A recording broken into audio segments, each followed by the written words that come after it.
Travel through the open door. Circumstances navigated the path, and life happened oh so fast. No, it got lonely sometimes. You see, I know we couldn't make it. Even when I'm off beat, I still land on my feet, and nothing can shake me, cause I know my time. Never.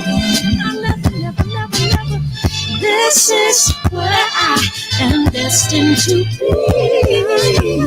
I'm not ready to give up. I believe in the miracle of life. Life's a great but no rehearsal. Learn quickly, they'll come for your role. Games get played, can't take it personal, cause the devil is a liar. I'm telling you the truth. It's all in what you do. Some things you gotta do. Fight for millions. Take a second, see the blessing in it. With much expected, much is given. One to make the living, now I'm giving back to children. Never let the power come first before your happiness. Yes, you can be the best if you go the distance. Mix a little sweat with your persistence. You know that the best things are never instant. Just shine up, let them see your brilliance. Get up, open up your eyes now. It's the moment of truth. No backing down. We're bringing it through like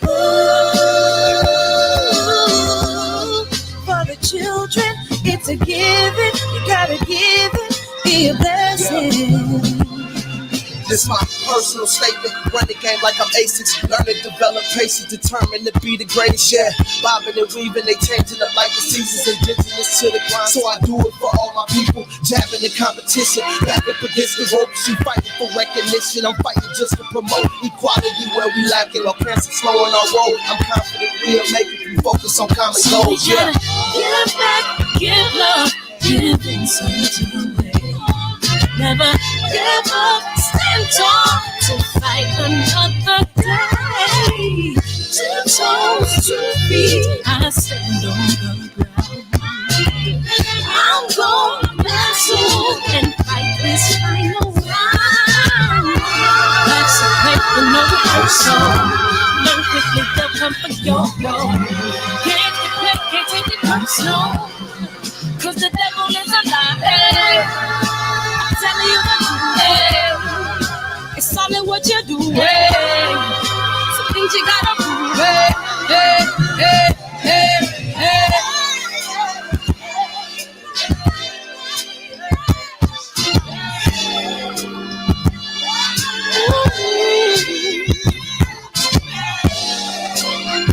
I'm gonna share all that I have and give to those in need. So we're gonna win this battle, fight that disease. No more that's we got to be control.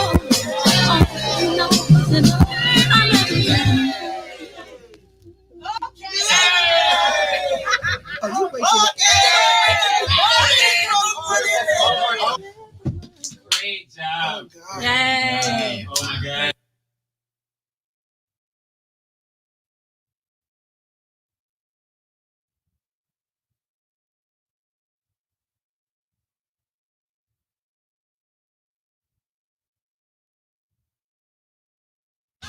Cancer is killing, millions and millions of people. Me and my team, along with Sam Watson and his team, we're going to stand together and fight this disease. I come this way before, travel through the open door. Circumstances navigated the path, and life happened oh so fast. No, it got lonely sometimes. You see, I know we couldn't make it. Even when I'm off beat, I still land on my feet, and nothing can shake me, cause I know my time. I never This is where I am destined to be. I'm not ready to give up. I believe in the miracle of life. Life's a break with no rehearsal. Learn quickly, they'll come for your role. Games get played, can't take it personal. Cause the devil is a liar. I'm telling you the truth. It's only what you do. Some things you gotta prove. It's fight for millions. Take a second, see the blessing in it. With much expected, much is given. When I made the living, now I'm giving back to children. Never let the power come first before your happiness. Yes, you can be the best if you go the distance. Mix a little sweat with your persistence. Barbershop Conversations, man. What it do? What it do? Rob, man, you about to hear it 2 times, baby. What up, DB? Mark Wunderlich is in the house. What's up, Phil? Jeff, Hunter, King, Batman, KP, what's up? King Israel, Ryan, what it do? Andrew Charles, B&B Boxing, what it do, man? 88, man, 88, got the banana clip on it. What's up, J.A., Jeffrey Lake, Stormy B, what it do? On the backup, man. What up? What up? The bat phone. What up? What up, Reg? Hey, Mark Wunderlich, Triple OG, man, throwing everything and the kitchen sink last night. Gifted Soul, Taiwan, Asia Map. What's up, Lean Trigger? Lean Trigger, huh? Lean Trigger, huh? Okay, you keep it in your ankle, huh? Okay, I feel you. Welcome to the show, y'all, man. I appreciate everybody coming in tonight, man. Got a dope show tonight, man. It's gonna be fun, man. We got King Dreams coming in about 9:15, 9:20. He gonna pop in and we gonna campaign and champagne. And I appreciate y'all coming in tonight, man. Have y'all noticed my painting is here? Can y'all see it? Do y'all see it? Hey, I'll do a video on it so y'all can see it up close. But yeah, man, that shit dope to the motherfucker, dog. That shit dope to the motherfucker. I'm so happy. I got it. It's here.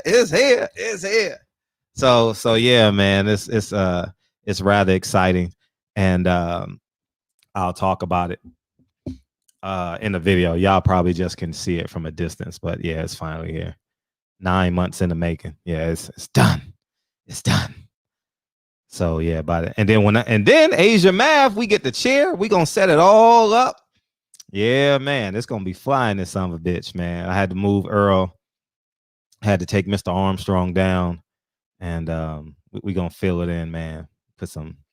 But I appreciate everybody coming in, man. That's my my tribute to the men that's inspired me one way or another, you know what I mean, in my life. So anyhow, man, welcome to the show, man. We here, and what a good show we had last night. What a good show we had last night. And it's just phenomenal show we had last night, man. It was a lot of information. I love the dialogue. I genuinely love the dialogue, man. I love the dialogue, man. And it's great to know. As it make reference to the LA Sheriff's Department, they pulled over Asia Math last year, who was the mayor of Compton. And she has some choice words to say. You got to you watching Enter the Dragon. That's what's up, Story V. You gotta go listen to her speech. So Google Asia Math when you guys have time. Asia Math, LA Sheriff's Department. It should pop right on up, and it'll be cool. I'll do a video on it. I'll do a video on it in a second. You know what I mean? As it pertains to the artwork, but that shit is dope. Asia Math was the mayor, and that's true. Asia Brown, excuse me, Asia Brown. I said Asia Math. Asia Brown is the mayor of Compton. I've met her a few times, you know what I mean, and she does. I don't know what she does on a day-to-day basis, but she does a lot of really good community work out there that I've been a part of in terms of volunteering and stuff like that. So I can appreciate that. So I genuinely can appreciate that. So that's what it is, man. Welcome to the show, man. And I don't know if you guys heard, man. It's a lot of ducking going on in boxing, dog. God damn, man. Manny Pacquiao, I think he basically all but officially ducked Errol Spence. You know what I mean? Teofimo Lopez. Teofimo Lopez ducked is trying to duck Loma. Man, my gosh, man, people just ducking left and right. You know what I mean? So he was, Asia math, man. That's funny. It's just been a lot of ducking, man. And but Errol Spence is signed to fight Danny Garcia, so that gives them some wiggle room. But I always said he was going to fight Mikey Garcia, especially when Mikey Garcia lost to I think Manny Pacquiao went to the Errol Spence fight to call out Mikey Garcia. You know what I mean? And I didn't watch the video yet. I'm just transitioning real quick. John Molina is a sheriff. Did y'all see that? I saw it on Ellie's page, but I didn't get a chance to watch the video. Amazing, right? Isn't that a beautiful thing? He's a sheriff, man. John Molina's always been good to me, man. Always been a good guy. I never really spoke to his dad too much, but it's a beautiful thing, man, and I applaud him. So he's gonna be the most popular sheriff in the city now. You know what I mean? That's a beautiful thing. So I'm excited for him, and I have his number. Maybe I'll call him and see if we can do an interview and stuff like that, and just talk to fighters about life after boxing. You know what I mean? And life don't end. You know what I mean? Boxing is just a segment of your life, you know? Yeah, Molina is a good guy, man. And I believe he's one of the guys in boxing that's honest with who he is. You know, he knows, in my humble opinion, he knows he has to work hard. He knows he has to give 100%. And that's who he was. He fought less than 40 amateur fights. You know what I mean? And now he's made a great living. He and I have had conversations. He owns his own home in the foothills somewhere and has a beautiful family. And you know what I mean? He even makes jokes about himself, about his nose. You know what I mean? So, so you know what I'm saying? So I think that speaks volumes about who he is. You know what I mean? So I think that's a pretty cool gesture, man. But yeah, I'm on phone lines to the artists, to King Dreams come in and we'll campaign and champagne. You know what I mean? And yeah. And don't forget, we're on Spotify. Barbershop Conversations on Spotify. How beautiful is that? Hey, look at this backdrop, dog. This backdrop is beautiful, man. I got some more artwork being done as we speak. It's going to be fucking amazing. Thomas Hill. Yeah, Thomas Hill is one of Earl's main sparring guys, too. Thomas Hill and Mr. Hill are good people to me. You know, they're real good people to me. So when y'all ever see them, say hi to them. They're good people. You know what I mean? And I respect them a great deal. You know, so make sure you say hello to Thomas Hill Sr. and Thomas Hill Jr. What up? I don't know if they watching, but what's up? So feel free to call in. The phone lines are open. Let's rock and roll. Let's campaign and champagne. And let's go. Errol Spence, Lomachenko, everybody ducking. Gary Russell being ducked. God damn, everybody being ducked. It's just like, man, boxing is just like, you know, and either there's not enough money. I don't know what the hell's going on. I'll just keep it a buck. I don't know what the hell's going on in boxing, but it's now it's time to fight, and the quarantine courage is going away. You know what I'm saying? That quarantine, yeah, you got to turn that quarantine courage into quarantine currency. They're afraid to do that. You know what I mean? Yeah, man. You know what I mean? Hey, I'll do a video on it tomorrow or something like that. It'll be up on the channel. Or follow me on Instagram. I'll do something like that on Instagram so y'all can see it. But it's fucking dope. It's fucking dope. The detail. Deontay Wilder's in it. So it's pretty fucking dope. So oh, you just follow me on Spotify, Jerry. That's what's up. You my first follow, big homie. You my first follow. Thomas Hill is a sheriff now? Oh, that's some dope shit. My nigga, this is dedication. This is anti-hesitation. It's a real nigga celebration. Hey, what's up, man? What's up, Fred? Man, I want to talk about this damn fool, Teofimo. Oh, take your time. Messing off this damn fight, man. It's like, who is this dude to bypass $1.2 million as if it's not enough? And then to try to base it off of what Lomachenko is bound to make, being $3 million. But Lomachenko has a network, publicity behind him. I don't know what the hell Teofimo, what his father thought. I don't know if his father's coming in with these thoughts. It's just, this is something this kid's going to regret. They already talking about, who was that, moving on to Felix Verdejo. So now you don't let an opportunity like this land in this kid's hand. Like, that's some way out shit. Yeah, way out. Nah, I couldn't agree with you more because he and Rolly been talking big shit. You know what I mean? Big shit. Like, oh, we the king of 135. None of y'all can't touch us. And I mean, Rolly is still on his way up. But Teofimo says he's the what do you call him? The takeover, right? Or the takedown or something like that. Yeah, man. I think it's I appreciate you, Corvin. Yeah, man. It's just unbelievable that they're literally ducking right now. And I never see. I don't know how you guys negotiate, but I negotiate for myself.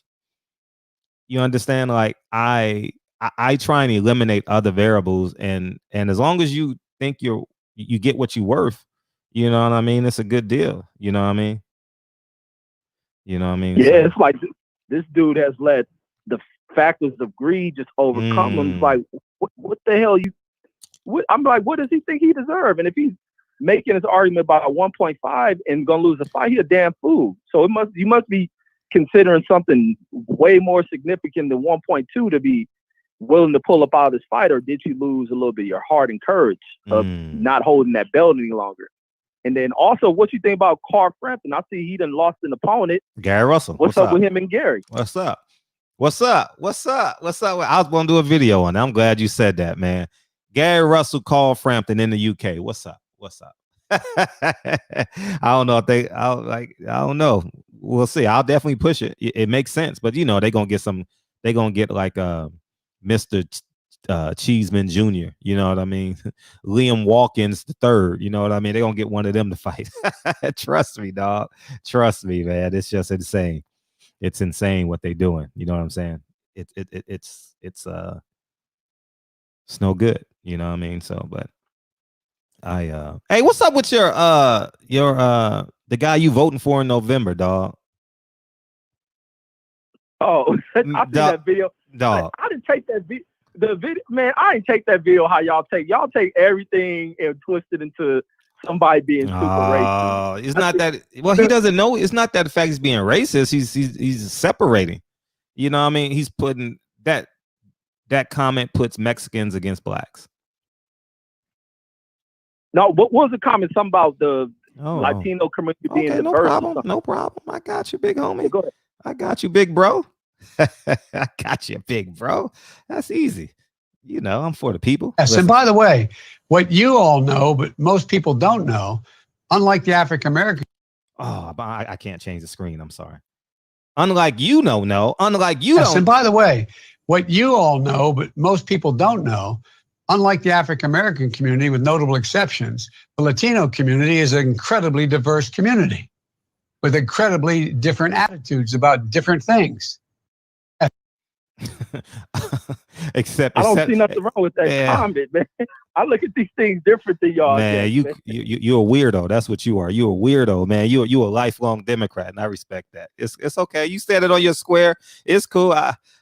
It's cool, man. It's cool. The thing is I cannot vote for Trump, and when it comes to political, like at the presidential level, I cannot support none of what presidents can you support that support us. But when it comes to like other offices and stuff like that, I have no problem putting in the Republicans if they're a better candidate, because you get some Democrats that are nothing but kind of shadowy type figures to where they kind of still fall in line with the ideologies of the Republican Party. And they may think along within party lines, but paint themselves as a Democrat. I'm not caught up in the party representation. I'm more caught up in what the person is. And then sometimes when you're choosing between what people call the lesser two evil, you have to go along with it, because I can't put Trump in there. There's a lot that comes with this presidential office. I don't want to see no more court appointments coming from Donald Trump. I don't want to see any of these rollbacks that Donald Trump has going down that people are overlooking. There's many rollbacks that Donald Trump has that are going to affect us just based on where we sit from the economic standpoint. And the only people just look at surface level shit. You got to go way, way deeper when it comes down to this presidential shit.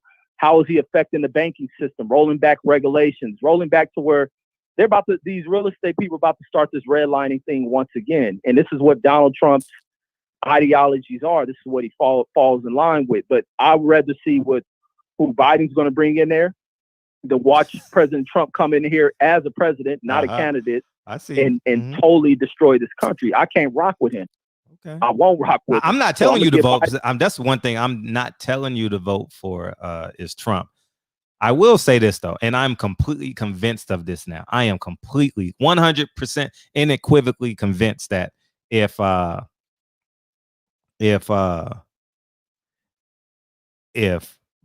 gets elected, right, we gonna sit on our hands and say, please, Biden, please, man, please, massa, please, you know you can help us. You know you're a Democrat. You know, I mean, all he gonna do is extend unemployment. You know, I mean, and then you go to Trump. He gonna make us even more angry to the point where we gonna burn this motherfucker down.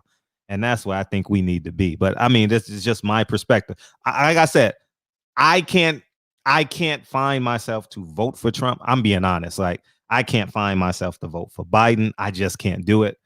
I'm voting for myself. I'm being completely honest. And that's where I stand. And I think we should own our vote. No matter who goes in office, we should own our vote because both parties needs our base. Yeah, no, you're absolutely right. But why wasn't that done in the last 4 years with Trump? Because you can't. White people can't even go to Trump with those kind of demands. This dude is fucking lost. He is irrational as hell. He's volatile as hell. He's such a loose cannon that even if I was white, and along with the kind of lines of where I supported Trump, I didn't watch many white folks who are conservative mindset and have these talks with them, and their minds change on this shit. And they see how irate this dude is lost. The people in his cabinet can't do shit. They nothing. And this is the problem with white folks where black folks hold them up. And that's why I don't play into that old talk of supremacy bullshit. White people are slaves to people like Donald Trump. They have to play along, stay in their position because they worried about getting written off by someone who carries the checkbook because they don't have the creativity to go about inventing things, creating things from the ground up. But they have been able to use us because we don't have an understanding. But also when it comes with Biden, like I think something Nipsey Hussle's sister put out, which is a very good thing that she's put out dealing with politics. And that's the thing, if he's in there, stop sitting on your ass. And this is why I was saying on Trill this morning. Oh, yeah, we're going to talk about that, too. Yeah, I heard you this morning. People blaming Obama. It wasn't Obama. Black folks sat on their fucking asses and didn't do nothing. The same thing like right now. People talking about this Biden. People sitting on their asses because they ain't did nothing to go to Trump. When it comes to Biden getting in there, you put these demands on him. And not even just at this level. You go to your cities and put your demands. When these damn bills come out, these bills are written at the federal level to fucking tell the states what they have to do, how they perform. But your states go about enforcing these laws in a fucked up way. And also when it comes to crime bills, the problem is sitting right there with what we were talking about yesterday, sitting at the chief's office, sitting at the attorney general's office, because the crime bill can be written, but it's all about how LAPDs and sheriffs go about enforcing the law. Because there's no watchdog over them. They're going out to doing whatever the hell they want to make sure they put crimes on people. And that's the problem. These cell phones have changed everything when it comes to the way things are occurring now. Even in the prisons, we start to see camera footage of the ills coming up out of there. The system is just. I didn't watch your video. No, I didn't watch your video. I can't watch no more of them. You know, I mean, I see you, King. We're gonna get you in a second. Yeah, I can't watch them. I didn't seen enough. I still ain't watched George Floyd shit. I just can't watch that shit, dog. I made a mistake and watched it the first or second night. You know what I mean? How you see a minute clip and shit. And I heard that nigga call for his mama. Nah, I'm done. I'm done. You know, I just refuse.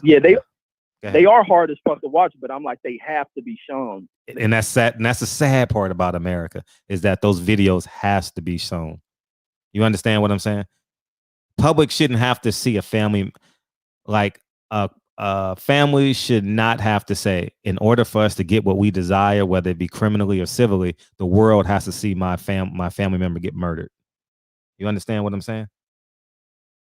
Right. Because even like you look at civil rights, if Time magazine them didn't published that stuff and the world got to see it, mm-hmm. it'd have been all hush. It'd have been invisible, as if it's, oh, they're just complaining and crying, until they start seeing the visual has always had such a major effect on things. But I don't want to I'm hogging the line. I appreciate it. The guest is in the building too. The guest is biting at the bit. You know what I mean? You know what I'm saying? Right on. Appreciate you, All right, dog. Man, without further ado, we're gonna hold the calls for a second, then we'll bring the guests in. Man, Mara said, man, you need to holler at my boy. And I was like, man, say less, say no more, man. Welcome. August 20, 1963, biggest day of my life that I have a dream speech. Hey, what's up, King Dreams? How you feeling, dog? What's up, brother? I'm good, man. Man, I genuinely appreciate you coming in on a Thursday night, man. Thanks for having me, bro. Thank you, man. I'm very interested. King Dreams. A young rapper names himself King Dreams. That's very interesting. That's very interesting. Elaborate. Take your time with that. Why King Dreams?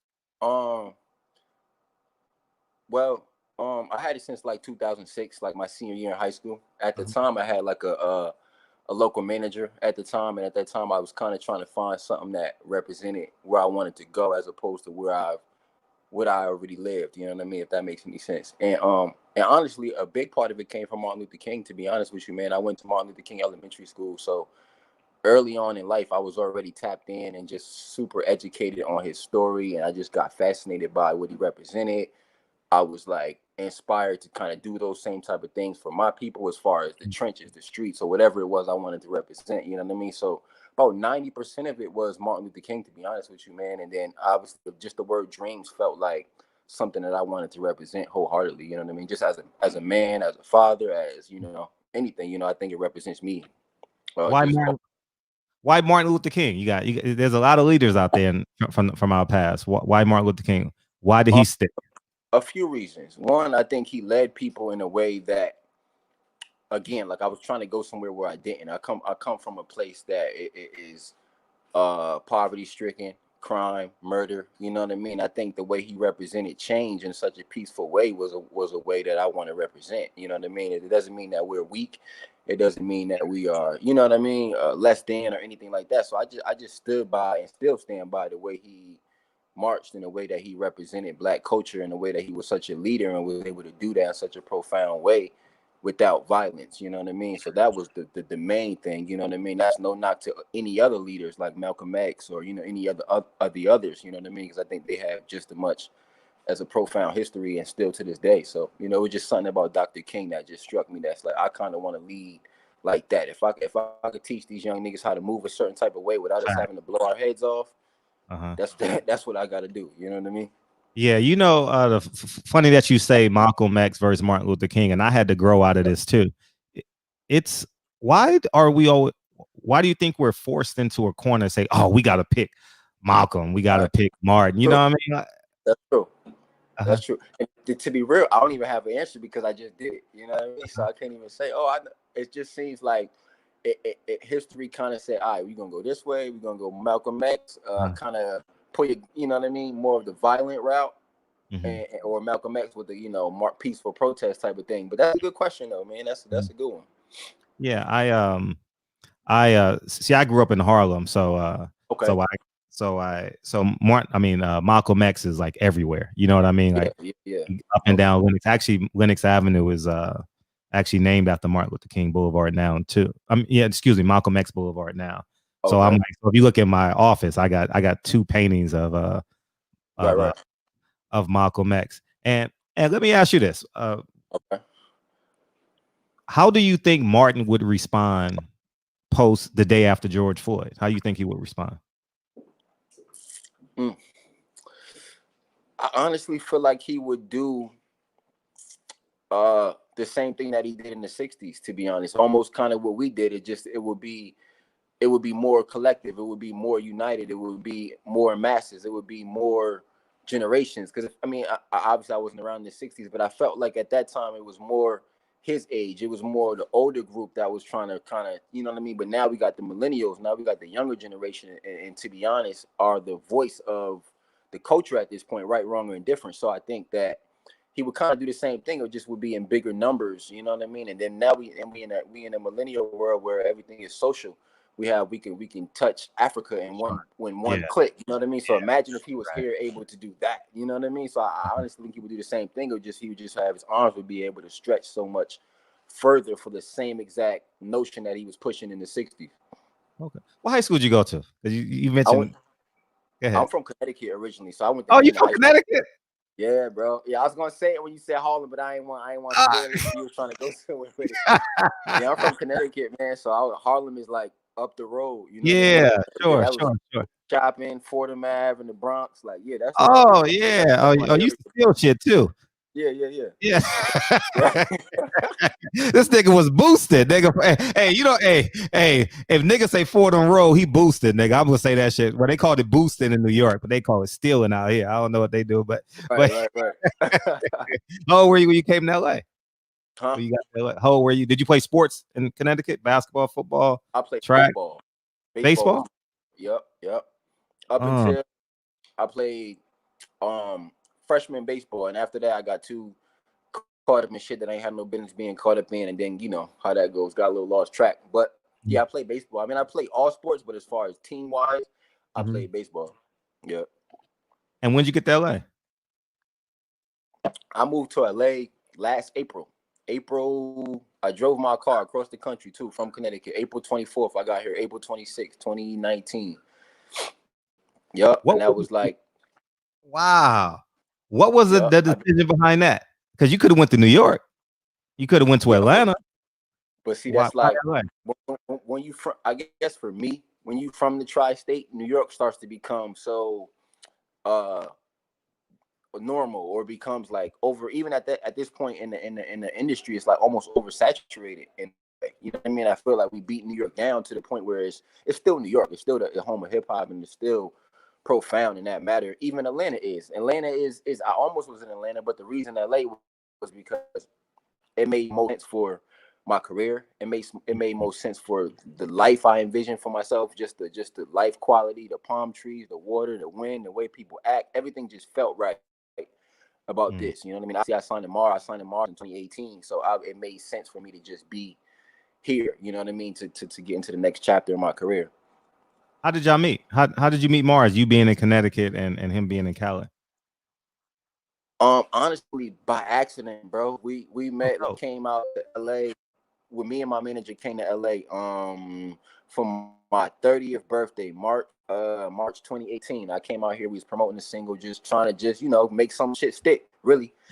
And I had a homie that was just like in the mix also, and was just like, man, if you trying to really fuck around, you got to meet my guy Mars. At the time, didn't know who he was directly.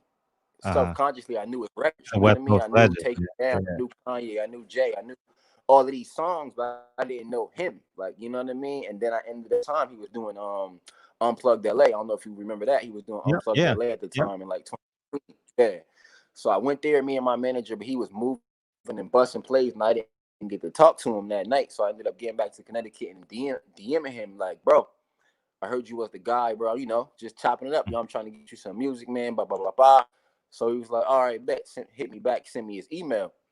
I sent him like 30 records. Watch me tell the story. I sent him like 30 records.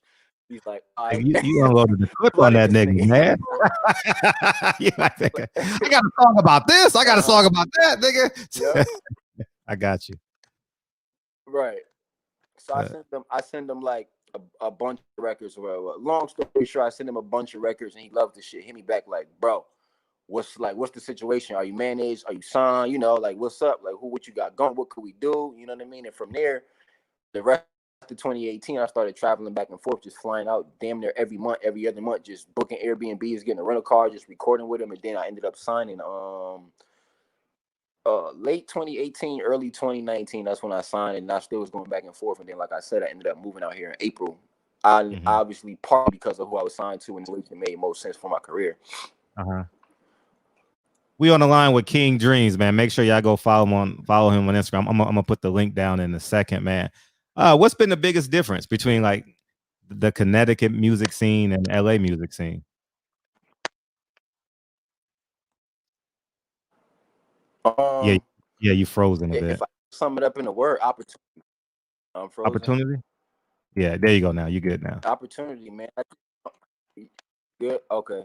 I just think it's not a lot of opportunity. You know what I mean? Like you said, in New York or DC or Houston or Miami, all these places have so many things to latch on to or opportunity to go to.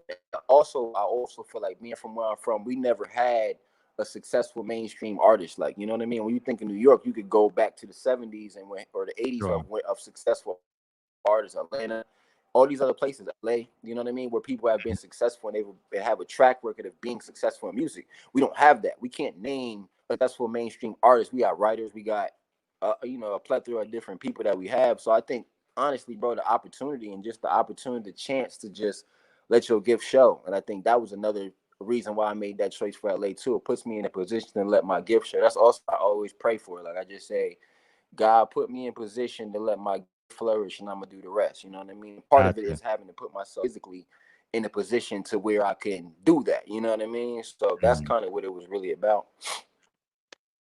You got somebody that went to from Bridgeport, Connecticut. He went to Central High.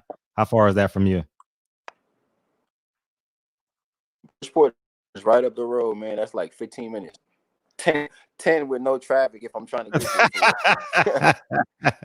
Hey, you know you heard that traffic shit real quick with that 405. Hey, nigga, you could be 10 miles. That shit an hour and 24 minutes, man. You know what I mean? I'm at the Getty. It took you an hour to get from the Getty to Wilshire. You know what I mean? Yeah, that shit crazy. Right. Yeah. So how's like the feel of music? You know what I mean? Like as it relates to the East Coast sound, the West Coast sound. How are you able to merge that? You know, or fuse it? You know, or some of the artists that go ahead. It was breaking up a little bit. You asked how merge the sound. Yeah, like the sound. Say it one more time. Could you just break a bit? Like the Okay, let's rephrase the question. Like some West Coast sound. Like what's some West Coast artists that inspired you? Would you say inspired you? Nipsey Hussle off all day long. Nipsey Hussle. Snoop Dogg. Who else I like from the West? Problem, Pop, obviously. Problem. Yeah, Problem is hard. Pop. Let me see who else. My guy Mars. I mean, to be real with you, I'm still learning. Like that. LA hip hop. Obviously, the obvious is like the NWAs and the Ice Cubes and the path they made for the reason that they did. Of course, all of those. But as far as new rap, I'm learning what you know what I mean. I'm learning the sounds and adjusting my East Coast hip hop sound to the West Coast sound as I build my brand. You know what I mean. And that's funny. Mars said the same thing when we did our interview because he grew up in the church. He said that he had to go learn hip hop music. You know what I mean? He missed like the when Snoop Dogg first came out, when Ice Cube dropped America's Most Wanted. He wasn't a part of that type of audience because he was playing the organ in church. You know what I'm saying? And it's funny because now you absolutely doing the same thing now. You know what I mean? Exactly. Yeah. Learning the ropes for real. Yeah, you mentioned Nip, and obviously Mars has a great attachment to. Oh, by the way, I don't know if you can see it, but I just got this done. Yeah, it's finally here. Can you see it? I had a painting commission, and I just got it yesterday. Oh, I do see it. I got Malcolm and Nip. That's fire. Yeah, well, people inspiring me. Yeah, I just want you crazy. Isn't it amazing? That's hard. It's dumb hard, and that's fire. So I didn't. It was back in the time. I didn't even peep it. Yeah, that's hard. Yeah. It's 125th in Lenox in the 60s. That's hard. And it's Slauson and Crenshaw in 2020. Yeah. Yeah. So right. that's powerful. That's the crazy thing is how that's crazy how even though it's two different eras and two different time frames in those pictures, it's crazy how relatable they both are in current time because we going through the same shit, like, you know what I mean. And he was like a leader of that. Nip was the kind of the Malcolm X type leader of now, and then Malcolm X was obviously Malcolm X of that era. So that's ironically, metaphorically, that's pretty hard. That's dope. Yeah. Did you get a chance to meet Nip? Yes, one time. And talk about that. One time, yeah. Because you say it was like. Say it again. No, go ahead. I'm listening. We all ears. Oh, my bad. No, it was super dope. We met at record plant. We met at record plant for I forget what they was rehearsing from that was doing. Mm-hmm. But no, it was cool. Super solid dude, obviously. You know what I mean? Mm-hmm. Much respect and love to the guy for sure. You know what I mean? And the thing is, bro, I always get like the comparison, like every time something, like let's just say if we in a session, I press play on somebody, like, oh, you remind me of Nip. Whether it's the way I talk, whether it's the way I move, whether it's just like, you know what I mean, what I talk about, you know what I mean, which is obviously like the greatest compliment. That's like damn near saying, yeah, you remind me of Martin Luther King. They'd be like, well, shit. I get that. Shit, let's go. I genuinely get that. Yeah. You know what I mean? So yeah, definitely. I've been studying, man. I study him. I used to wake up every morning and watch his interviews, just studying and study the way he talked and the way he wanted to get to where he got to, because that's the direction I'm trying to go. I'm trying to lead the bottom to a certain way, you know what I mean, through a certain vision, you know what I mean. So I definitely take notes on him. And obviously, I'm tapped in with Mars, and we have a direct relationship and a direct connection to everything he did, you know what I mean. So that just makes it more of a, all right, I got to really pay attention and figure out what bro was doing, because he was really impacting people the way that I strive to do. So yeah, he and like you, I only met him one time as well. And but I've seen him 1,000 times because I live in the Crenshaw and Slauson area. So I would drive by him all the time.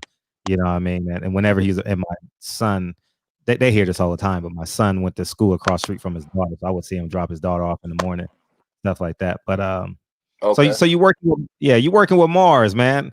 What's it like to work with a genius, man? Mars is I've known Mars for a decade. I mean, I just met him about a month and a half ago, but I've known him forever. You know what I mean? And he's like a genius, dog. So you working with a genius, man. Take us inside those studio sessions, man.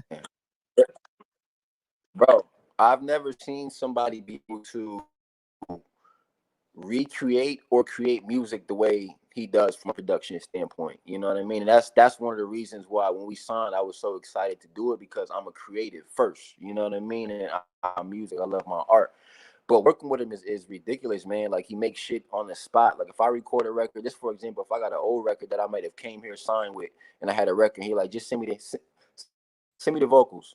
I send him the vocals. They hit me back in an hour with a whole record around the vocals. Like, you know what I mean? That much of a musician. So the nigga is genius, man. The nigga is, super creative. And then we, it took, now that we got our mojo, now we kind of got, if you remember, like, let me see, Cassidy and Swiss Beats when they was like rocking, puffing, like now we got that. Now that we figured out that 1-2 punch combo that we got with each other, now it's gonna get dangerous. You know what I mean? Because now we figured out our sound, we figured out what we're doing, we figured out the brand. Now it's just time to really just do what he's sent here to do and do what I'm sent here to do now at this point. You know what I mean? But yeah, it's super genius. For sure, and he makes me look great. That's the good thing. He makes me look good. Like, all I gotta do is just rap. I just gotta rap now at this point. So no, it's love. Let me get this super chat. General Squirrel says, salute to King Dreams for coming to get a cut at the barbershop, even though the barber ain't got no hair. Yeah, I ain't got no hair. Rest in peace. FBG yeah. This barbershop, man. We talk shit and swallow spit, man. You know what I mean? So what's some of the things that took you back when you came to LA, dog? What's some of the things that, like, you said, oh shit, I'm in LA, baby? You know, I don't know if you're single or not. You single or no? Oh, I shouldn't. Who gives a fuck about that question? But anyways, man, no, I didn't fuck that question. I don't give a fuck. What's some of the things that like you came to LA and was like, shit, I'm in LA, dog. You know what I mean? I'm in LA. Yeah. What's some of the things? Yeah. To be real with you, bro, I'm a real big. I'm a big like vibe and energy type of person, man. So like just I could just walk outside and the sunshine and the palm trees hit me, because I don't have that where I'm from. We don't have palm trees. We don't have beaches like that. The air when I get off the plane at LAX, the air feels different to me. That's Wow. that's how I move. That's how my spirit moves. You know what I mean? So being in LA, I get that type of energy, man. You know what I mean? I feel like, okay, let me get to work. It feels good here. It gives me like, you know, the inspiration I need. So, you know, the Hollywood sign, because at the end of the day, man, where I'm from, just nobody even comes here, to be real with you. You know what I mean? Nobody, let alone live here, you know what I mean, and chase a dream, you know what I mean? So the Hollywood sign and Venice Beach and Staples Center, like, you know what I mean? We dream of watching Kobe play basketball, you know what I mean? RIP to the legend. So just little things that is just get to drive and see. It seems so minute to people, but it's like, damn, this. I wake up and I'll be shocked sometimes. Someday I'll just be driving down Hollywood Boulevard like, damn, what the fuck? How the fuck I'll get here for real? Like, how I make it here from where I came from, you know what I mean? So just the little things for me as far as LA goes. Yeah, the phone lines are open if you guys want to call in. Hey, let me ask you this. Before you came on, we were talking about politics. Do you have an opinion on this? Do you have an opinion on politics? On what? On the political scene? Yeah. Do you have an opinion on Biden, Trump, and all that?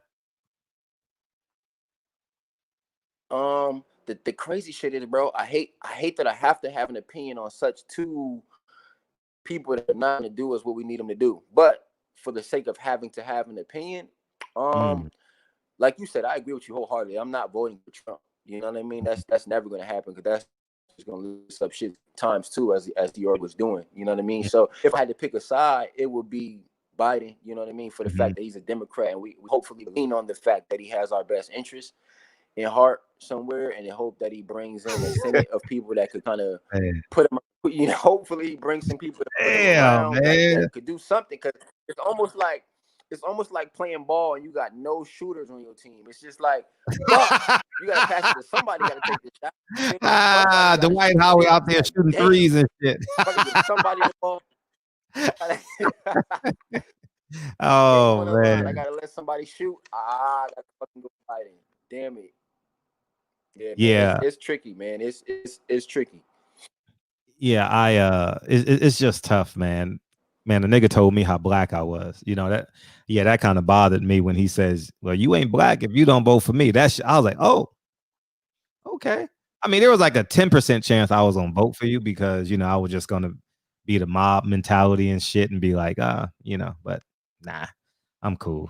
I'm definitely cool on it, man. I'm voting for myself. And so yeah, you got some support. People like, yeah. I'm paraphrasing. Yeah, go ahead. Oh, I said I'm paraphrasing, but I think I seen something today where he said, Ricky Biden said something about that the black community wasn't worse than the Latino community. Did you see that post? Yeah, today? yeah. I actually posted. Yeah, they said it's monolithic. You know what I mean? Like the Latino population is more diverse. You know what I mean? And then he said, well, there's a few black people that are. I'm like, huh? A few black people, nigga, dog, man. Like, dog. How? I seen it. Like, I'm like, wait, is this a typo? Man, this shit is just insane. I seen it for sure. I'm like, wait, he said it openly like this? Yeah. Like some shit you know they thinking, some shit you know they thinking, but it's like, you gonna say it for real? Mm-hmm. It seems like every time he opens his mouth, it's like Joe Biden clarifies comments comparing diversity in Latino and African American communities. Not of course I'm clean it up now. Oh, he fixed it again? He said something? That's what they said. I'm reading up right now. It says Joe Biden clarifies comments comparing diversity in Latino and African American. That's the same thing he did. That's the same thing he said on the Breakfast Club. He came back and said, "Oh, I didn't mean, man. He got dementia, dog. He can't be this dumb, dog. I mean, he's a presidential candidate, man. These last, Jesus Christ, man. That's why when I see it, I'm like, wait, did he really say this shit openly or bullshit? He was on video saying it. And that wasn't like a tweet. It wasn't my shit. My secretary had my phone. Bullshit. It was a goddamn your video, your face saying that diversity shit. I'm like, man, we up shit's creek with no paddle. Hey, it's like basketball when you call a timeout and you say, "Hey, we're gonna run this play." and that nigga gets the ball and shoots it. You know what I mean? No, he's supposed to run this play, dog. Every time he opens his mouth, his PR team say this. As soon as they put the mic in front of him, he says something different. You know what I mean? Man, he's just insane. Every time. So got the ball and dribbled off his leg. Yeah. yeah. And then he looks at his hands. You know the right off his leg, out of bounds. Hey, and then that always happens with a nigga that turns the ball over. He always looks at his hands like, damn, man, my hands were wet, man. My hands. hey. Nah, I didn't get no sleep last night. I'm tired. My head hurts. I'm tired, dog, man. I didn't really want to be here, dog. You know what I mean? At me. I'm hungry. I know that. Oh man, that's crazy, dog.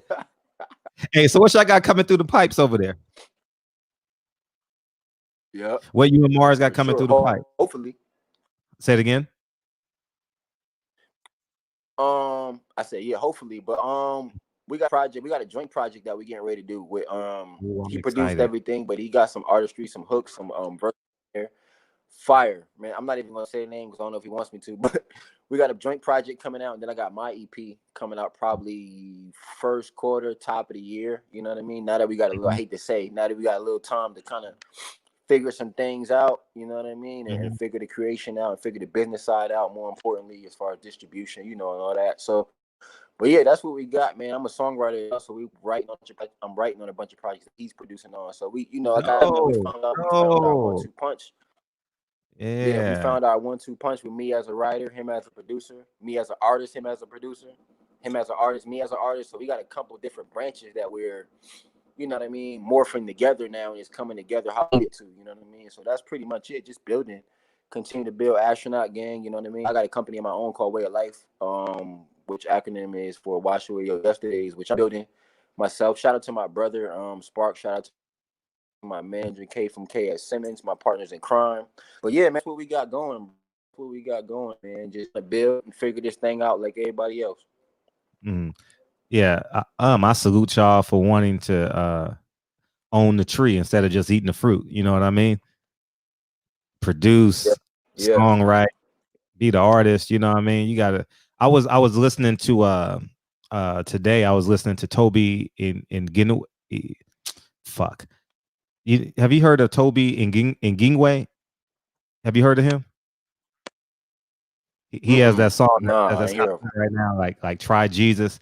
Well, he was on Sway in the Morning today, and he was like, man, I do everything. I produce, I my own distribution, my music videos and everything.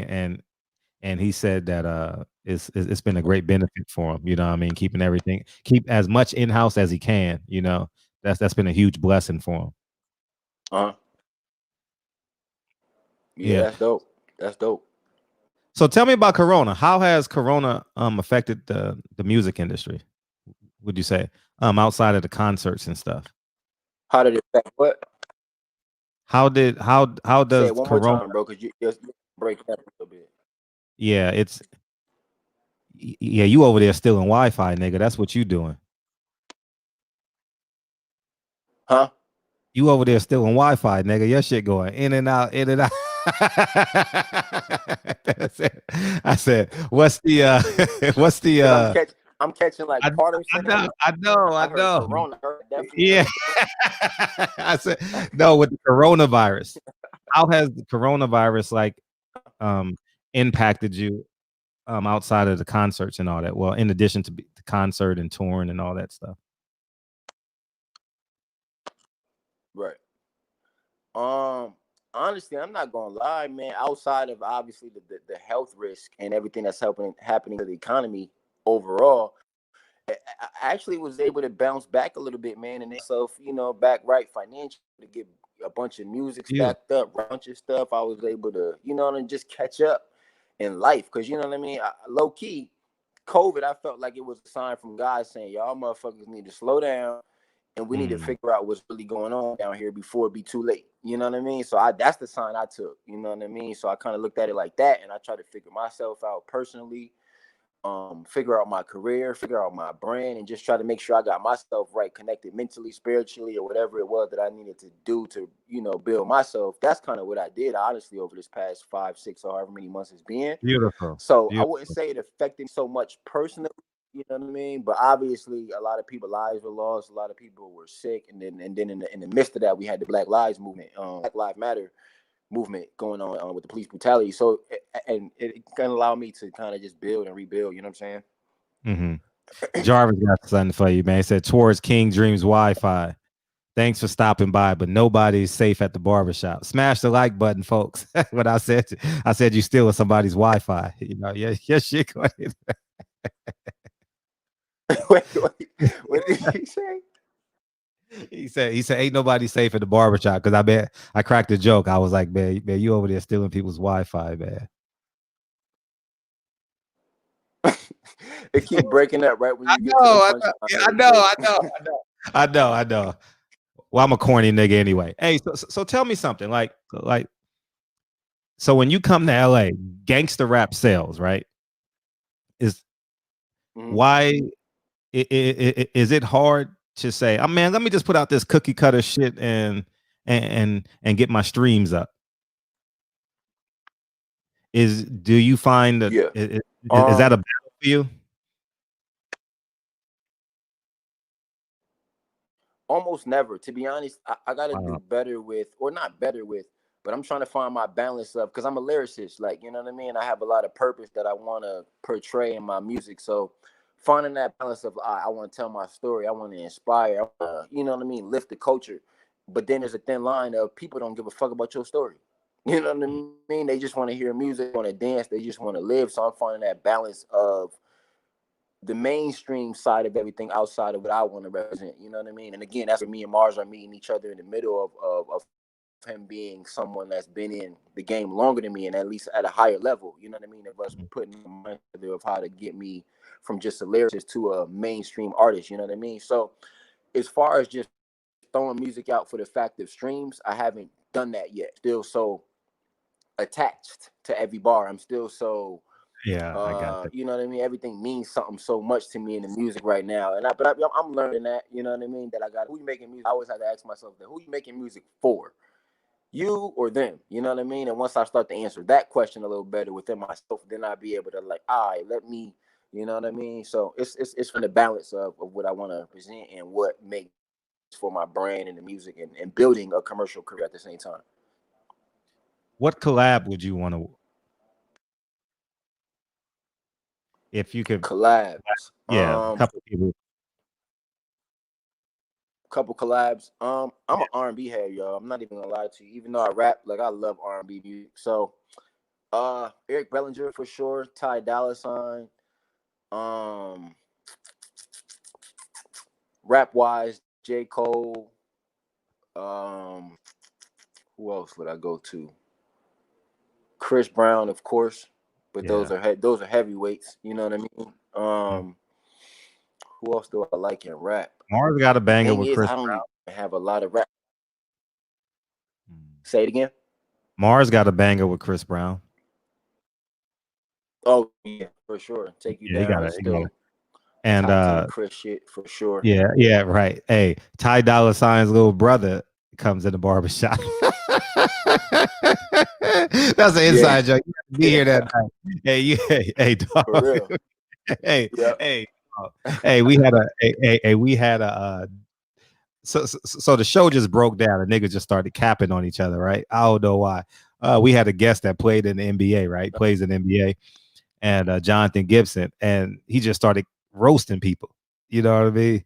So the nigga had he had a little picture and shit, right? He had a little picture, and he says that nigga looked like Ty Dolla $ign's little brother because he had the dreads and shit. You know what I mean? That shit was fucking classic, dog, man. That shit was classic, man. Yeah, man.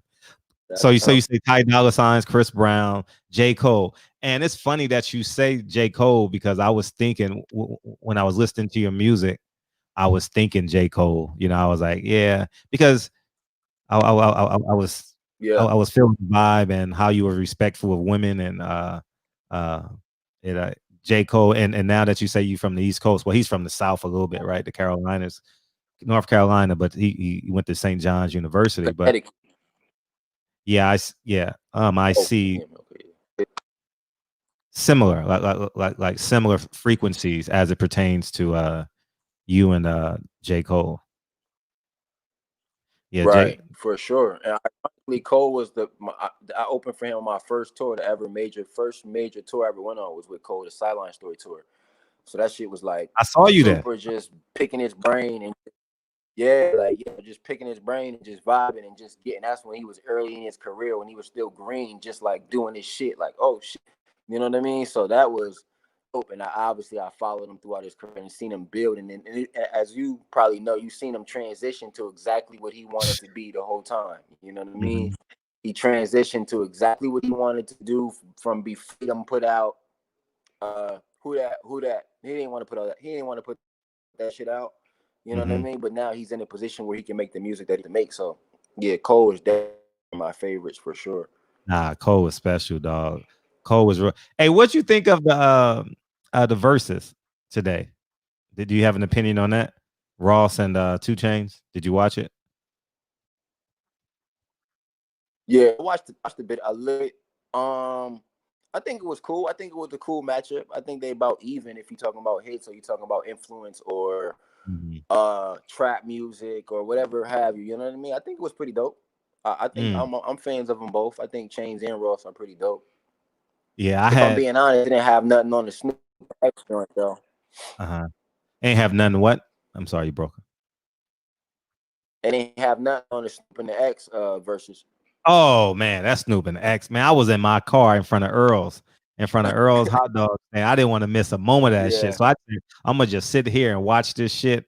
And that was like, man, it felt good. That and Erykah Badu and Jill Scott. Those have been my 2 favorites so far. You know what I mean? We got a call in. Hey, Rick Jones. Hey. August 28th, 1963. Biggest day of my life. That I have a dream speech. That sound like you. What's up, Reg? What's up, man? Hey, I was calling, man. I want to ask about because you say you're from Connecticut. What is and I don't really hear too much about a sound coming out of Connecticut. What is that local sound like? What is it like in Connecticut, you said? The sound, like music. The sound as far as hip hop, even in your R&B, is there a specific sound to it? Like you hear LA, we got a sound. Texas has a sound. Atlanta has a sound.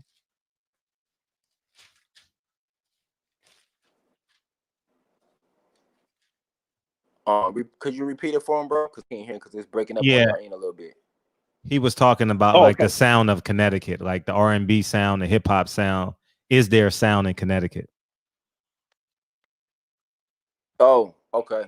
I mean, to me, the Connecticut music scene is interesting, man. I think we have like I said, because we're not in New York and we're not a place that's known for having a certain sound, we have a diverse sound almost. You know what I mean? So you have some people who are lyricists, some R&B artists who are more old school, some R&B artists who are newer, some people are themselves. You know what I mean? But I hate being from Connecticut. I will be honest, say it's one of those places where we don't really have a sound. You know what I mean? So it's a gift and a curse for real, because I was able to just find myself in whatever I wanted to be, as opposed, when you're from Brooklyn, New York, you're gonna come out and you're gonna sound like you're from Brooklyn, New York, and the same thing from Atlanta and LA. So I think that's the plus I took from being Connecticut as a creator.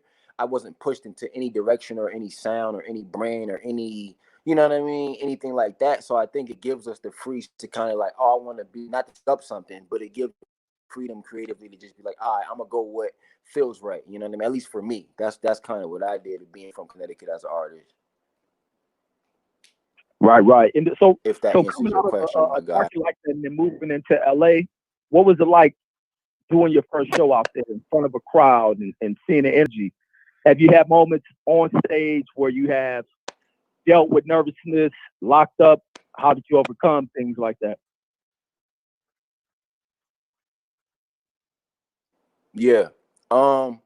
If I heard you right, my first show in LA, I want to say was unplugged that thing. But it was dope to me because my favorite thing to do is perform. You know what I mean? It's almost like shit. I get it to my gift with other people from Connecticut or other places that I've never been, because I never been to LA. So now it's like I get to share my gift again with people and actually receptive to it. You know what I mean? I think, and then again, LA is also such a profound place in America and a profound place in hip hop. And then, you know what I mean? So just having that love from the people out here was super dope.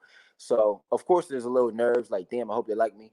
Damn, I hope they fuck with this East Coast lyricism shit. You know what I mean? So, but I loved it, man. I love performing in LA. One thing I will say about LA, there's no like, people love music from everywhere here. Like, you know what I mean? I hear people listening to LA shit and the East Coast shit. They listen to Atlanta music. So that gave me the you know, that I'm gonna be okay doing my shit. You know what I mean? And following my vision of, you know, sound. Right on, right on. And so when it comes down to like getting your music out and looking into signing the contracts, who do you rely on yourself?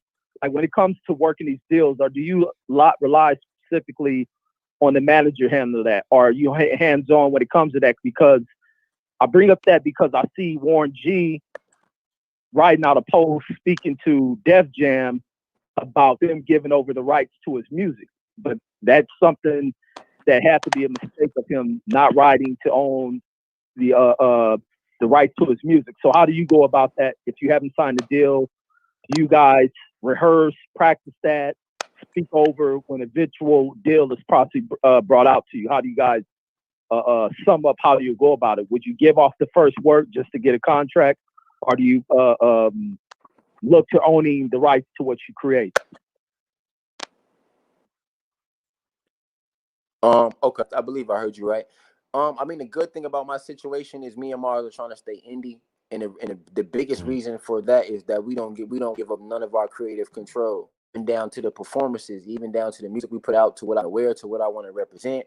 We choose to stay indie for that purpose. You know what I mean? So when it comes down to the shows, it's really based on how I want to go about it and how we want to go about it with Mars. And of course, probably 1,500 Astronaut Gang bands. So we have some of the dopest musicians in LA. So as far as rehearsals go, it's usually just us doing our shit. There's no overseer telling us how we should do it. You know what I mean? Which is the cool part of being indie and the cool part of being able to control your creativity. So if that answers your question, that's pretty much how we want to go. I'm pretty sure we'll partner with some majors, but not to the point, almost like a Nip, you know what I mean? In the way that Nip did, in the way that nobody's going to control his creativity. It's almost like y'all joining us, not we joining y'all, if that makes any sense. Right. No, I got you. And then my last question is, as an independent artist, because I always wonder, are there still rules independent artists have to abide by, certain guidelines that regulate what you can and cannot do as an independent artist? Or do you got free reign of doing what you want? And then I'm gonna fall back and I'll hear that question over to YouTube.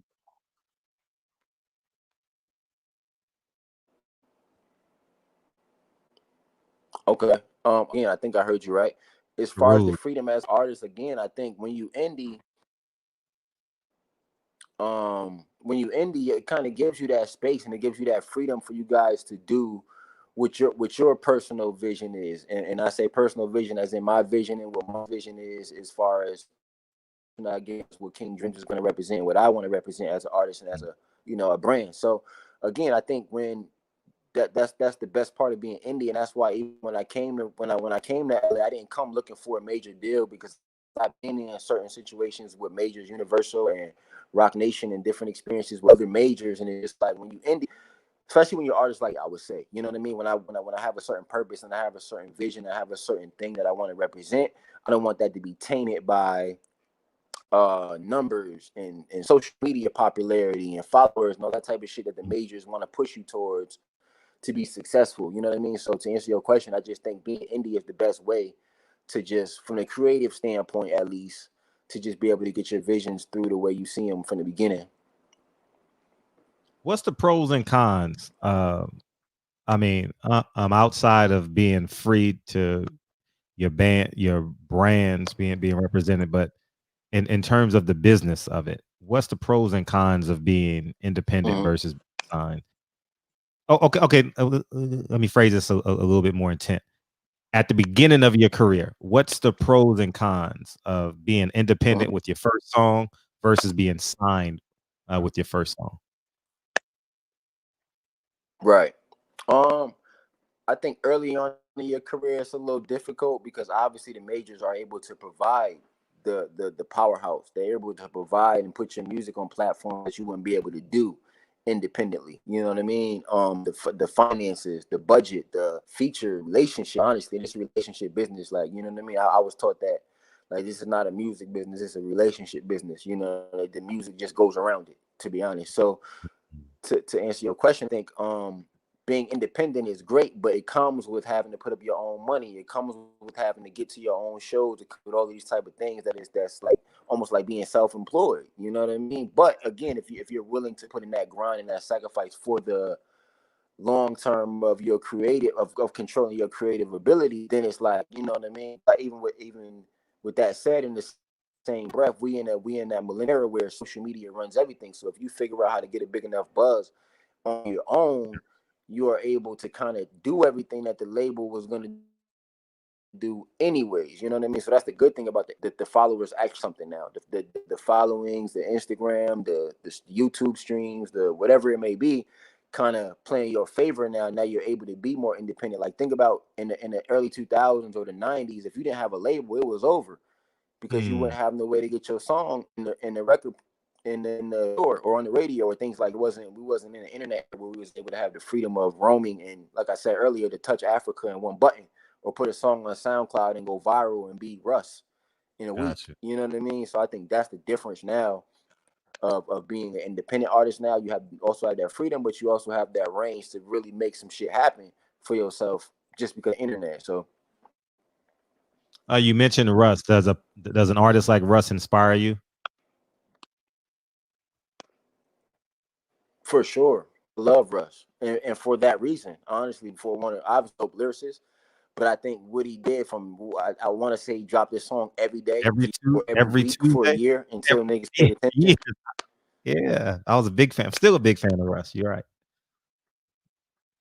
Yes, he for that. And I think he was, I think he still does it. He records himself, he mixes his own shit, even now at the level he's at. He makes his own beats. It's like I fuck with, because that's the independent grind that I was on from when I was in high school rap battling to now. I have that same mindset of like, figure this shit out yourself. When the labels come, they're gonna come. You know what I mean? So I loved what he did and still doing that independent mindset of taking what we have at our disposal as far as the SoundClouds and the other own music and just do it. Like, you know what I mean? He actually just posted that shit probably like 2 weeks ago. I know you follow him. He was saying like the first week made like $2. The next dude, I was about to tell you that. I was 100,000. I was like, damn, what the fuck? It's real. It can happen for real. He did that by himself, so it's out there to do. So I fuck with Russ for sure. I fuck with him for sure, musically too. Yeah, last February I went to his sold out show at Staples Center. You know what I mean? And it was just beautiful, man. I felt warm and shit because I've known him. Like, I've been fucking with Russ when the nigga, when he was just like this Armenian looking kid with all his hair and shit. And now he's now the world knows who he is now and knows his true talent. Speaking of going from the bottom to the top, what moment made you say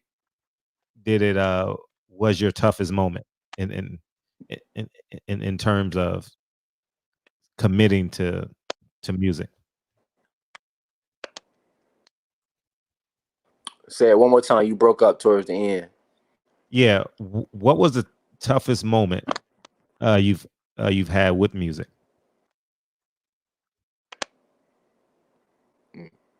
Still broke up a little bit. You said what was my favorite moment in music? Toughest moment as an artist. For the toughest moment. Yes.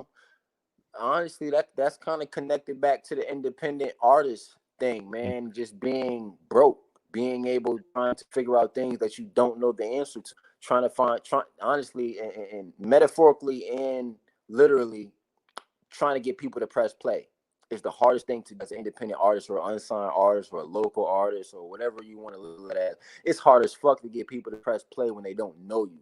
You know what I mean? So think about that just coming up from as just a kid from Connecticut, who people think about Connecticut as being rich people, or people think that we don't have talent, or people think whatever they may have misconceptions about Connecticut, or even if they didn't know where I was from, just being a nobody.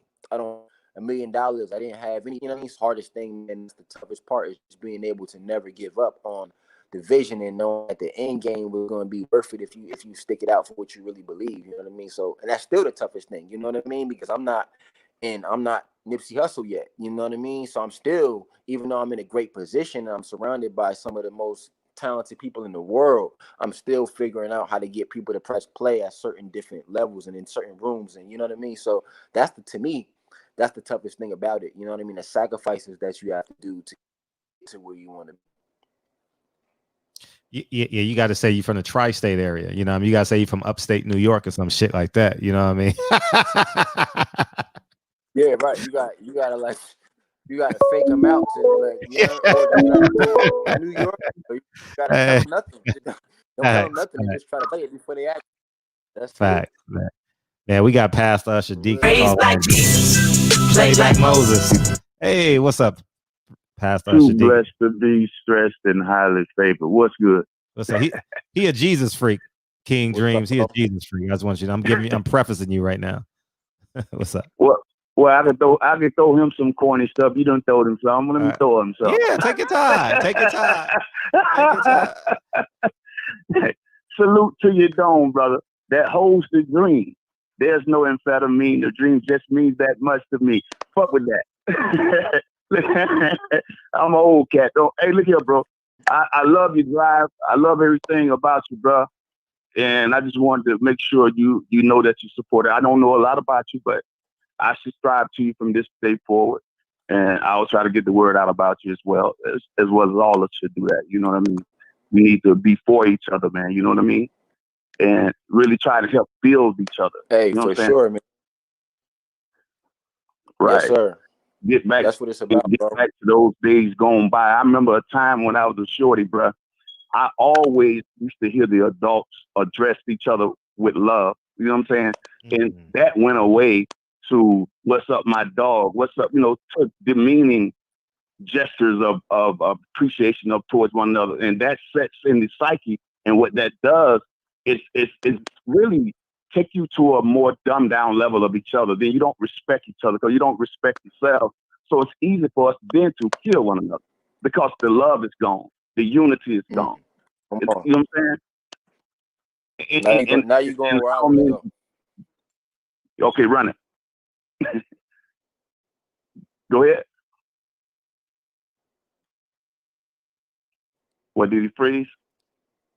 No, he couldn't hear you, but go ahead. Keep talking. Oh, yeah, I wanted to hear him respond because I'm checking him out. He's a very wise young man. So, I love to see young guys with that type of mindset. You know what I mean? Yeah, he on that dial up. You know what I mean? Right. He got that dial up. Yeah. Yeah, he froze it or something. And I'm mad about another thing, man. I cannot get in the chat, but I see Reggie holding it down in the chat. He going back and forth with King Kong or whatever his name is. Why you can't get in the chat? Why can't you get in the chat, dog?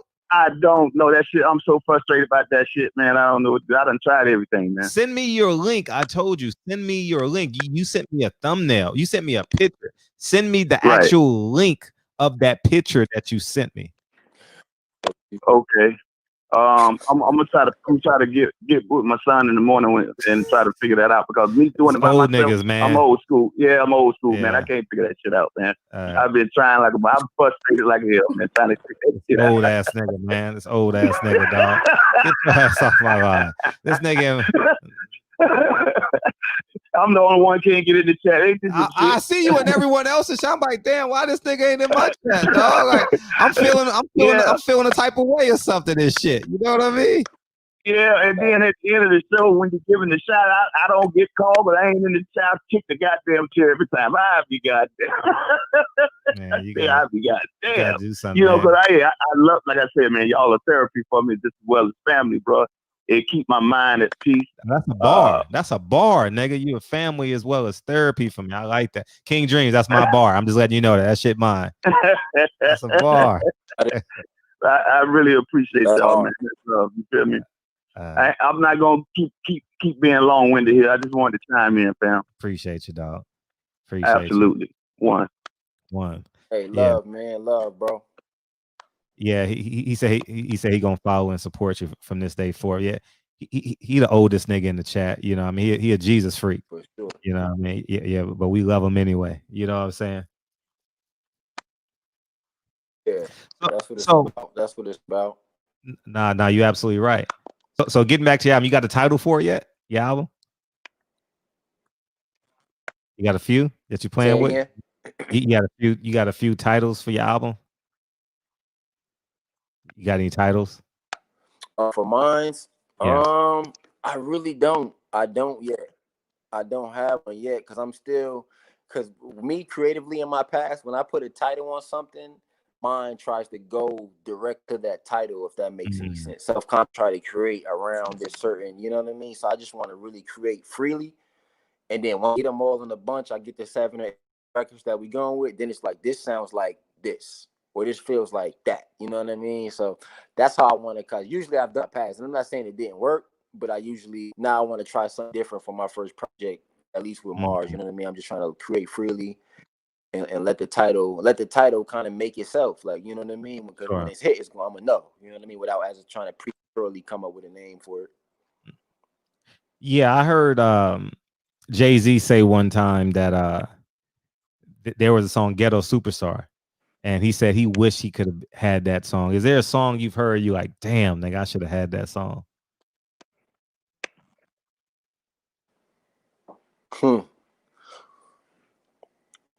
Say the question one more time. You said I'm like, damn, I wish I had that song. Is there a song that you like, damn, I wish I had that song? I got a few of those. Big Sean, My Last is one for sure. Oh yeah. Oh man, I love that record, bro. Let me see what else.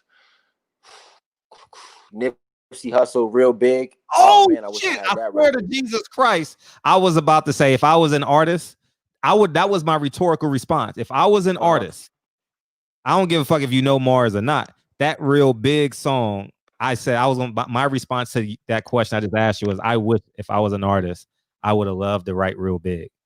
God, that's that fucking song. That's my favorite. That's my favorite Nip record all time, bro. That it feels like fuck. That's my favorite Nip record all time. So that one, for sure.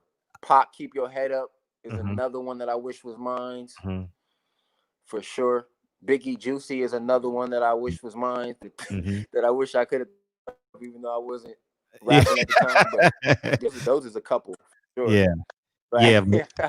Yeah. V Bozeman got a song called Juicy now I too. wish that was mine. Take It Down. Yeah. I was V Bozeman remade Juicy. I've interviewed her too in the barbershop. Yeah. But that Real Big song, man. Walk us through the emotions of Real Big.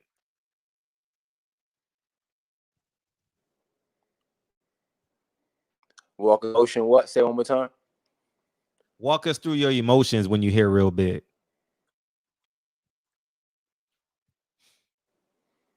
I think you said walk through my emotions a little bit. Walk us through your emotions when you think of Real Big. Like, what's your thought process and your emotions as you listen to Real Big? Where does that song take you?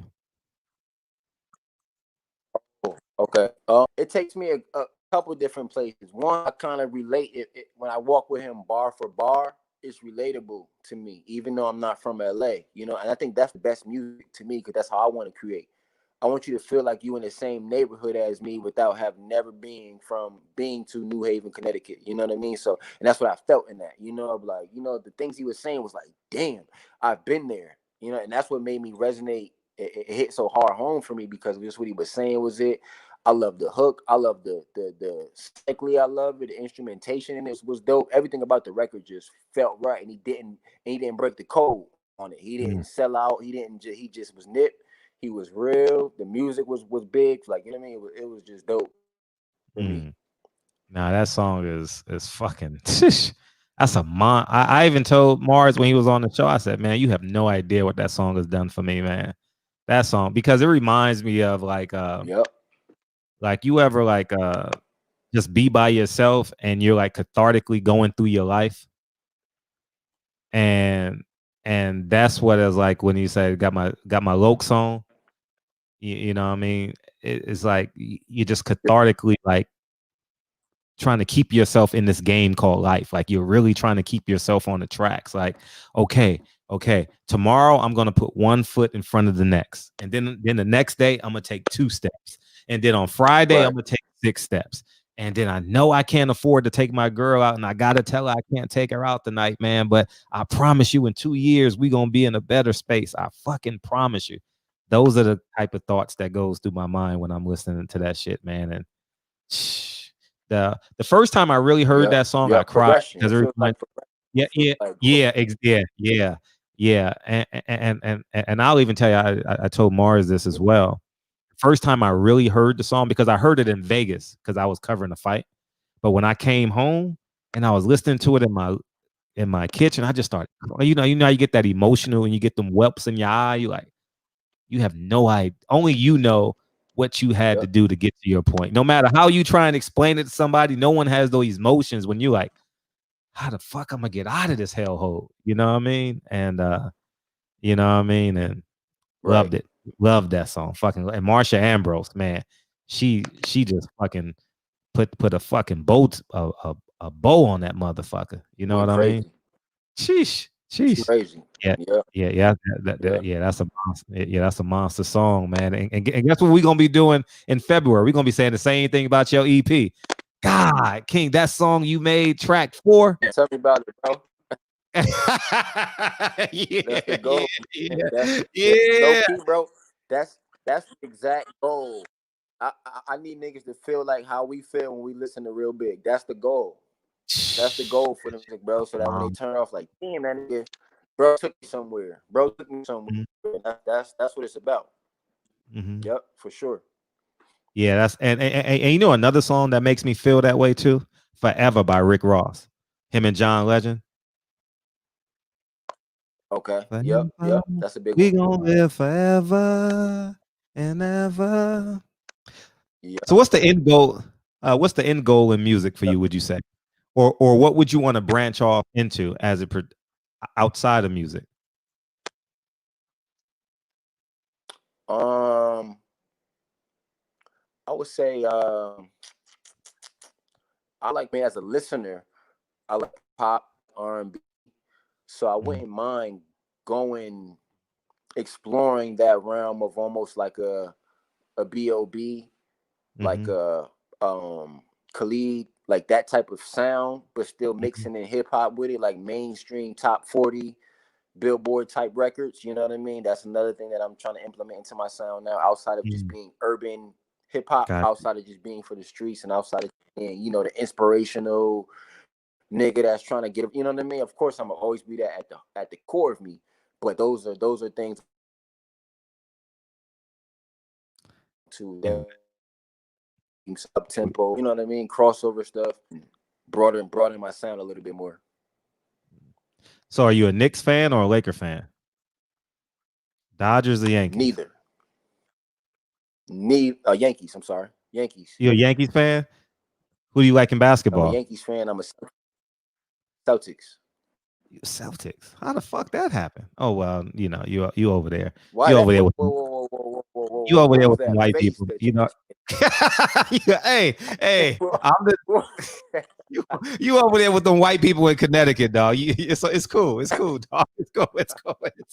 This nigga goes from Connecticut to LA and say Boston. Nigga, give you Boston is New England though. Boston is us. I know. That's why I said you up there. You up there with them, so it's cool. It's cool. But man, you know, I don't like nothing about Boston. You know, because I'm a Yankees fan, so I nothing about Boston fascinates me. The Celtics. I came to LA when I was 8, so I was bred to dislike the Celtics because of Magic Johnson. and I never liked the Red Sox. Never liked them. So I've never. You want to know the God honest truth? I wrote down a while ago, about 8-9 years ago, that I will never ever go to Boston. I don't like them that much. But I'm serious. I've gotten a lot older now, and Malcolm spent a lot of years there. You know, with him and his sister by Dudley Station. So I kind of want to go there and visit Dudley Station, and they preserved this house with the house that he and his sister lived in. So I'm gonna go there one day. I'm gonna take my son and my daughter there, and you know, and then so I had to change of heart. But it's gonna be some time, man. Yeah, your internet is fucking. It's probably your you know, you boosting your neighbor's Wi-Fi and shit. So that's probably what it is. Oh, the connection you talking about? Yeah, we gonna get you out because your connection is bad. It's hard for them to get you, but you got to come back, dog. You and Mars got to come in here together and debut a song, something, dog. Something. Debut a song, a sound, a potential, and my platform is your platform anytime. For sure, anytime you want to. Appreciate that, man. No, that's I love, got a man. record coming out August 16th. That's 16th. So that's next. Nipsey's birthday is the 15th. So Sunday is the 16th. We're gonna talk. We're gonna play it. Yes, sir. We're gonna play it. We're gonna. A record coming out. So I'll be in for sure. And I'm I am send it to you, man. So you can do it for sure. Yeah, I am King Dreams on Instagram, man. Y'all motherfuckers, they gonna go support you, man. And I genuinely appreciate you coming and tell Mars. I said I'm forever grateful to him, man. Tell him I said thank you too, for sure. Hey, my guy, I appreciate you, bro. Love. All the time, dog. All right, one. Yes, sir, my guy. Appreciate you.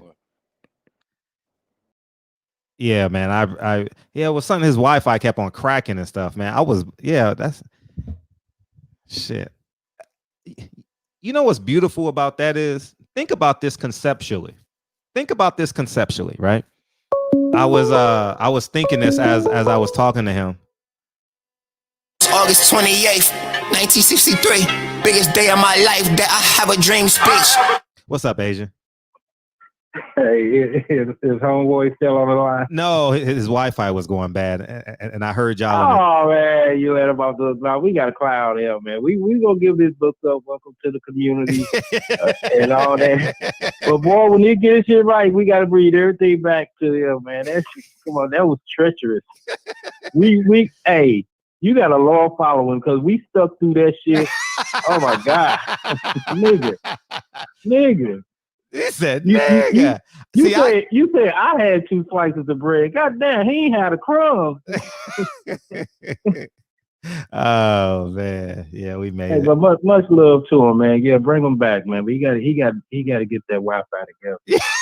He said he got to get the Wi-Fi together. Yeah, man. That's that shit. You funny as hell, Asia. Asia got personality today, dog. I appreciate that, big homie. Well, I mean, it takes strange things to bring it out. Chopped up Wi-Fi, dial up, or somebody said it was 56K. I saw that. I had heard 56K in a long time. That was before dial up. I didn't even know nothing about AOL where it make all them crazy noises like a robot before you connect. Yeah. For a long ass time. That's what I thought I was gonna start hearing. Yeah. What's up, man? What's up? What you got? Man, I wanted to talk to him. Then let him know when he come back. We gonna clown him on that. We ain't gonna let him get away with it. Nah, we ain't gonna let him get away with it. I mean, much success to him. To what he feels is deemed success. I think he just want his music out there. Want to be heard. He's an artist, so he do what artists do. Glad he got control of his IP, intellectual property. And he ain't gonna get ganked on it because what he need to realize, regardless if they don't make $1 today, next year, or the year after that, it could make $1 billion the year after that, and he will have complete ownership of it. So I'm glad he kind of like realized that. Nobody else ain't gonna monetize. Well, I mean, some people gonna monetize from it, but he'll get the lion's share of his artwork. Yeah. So that's cool. But in your neck of the woods, man, you gotta look out for him. Oh, 1,000%. Hook him up with your Wi-Fi. I got him, dog. I got him for sure. That's all I have, man. And zoom in on that picture, man. It looked pretty cool, man. Yeah, that picture is fucking dope. So we can see it real better. I don't know if I can zoom in on it because the camera is connected to. Let's see. Oh, okay. Because the camera. Well, you can't screenshot it with your phone and then just like post it up or something. Oh yeah, I'll gladly do that. Okay, yeah, do that then. But that's all I had. Much love to the chat and the community. Hope everybody going good. You know what I'm saying? Everybody great, man. Yeah, it sounds like it. I can see it in the chat, man. Like I said, you got a law following because people like, hold up, man, is this shit gonna ever get right? we ain't hearing every other word. We hearing every other sentence. Oh, really? Oh, was that bad? Damn, I appreciate wait till you do the replay. You're gonna see what we talking about and read the comments. All right, one love, man. I appreciate you, dog. Nigga said read the comments and shit. You a cold ass nigga. Read the comments. All right, I'm gonna get a close up so y'all can see this shit. All right. I'm gonna email it to myself. That way I can enlarge it.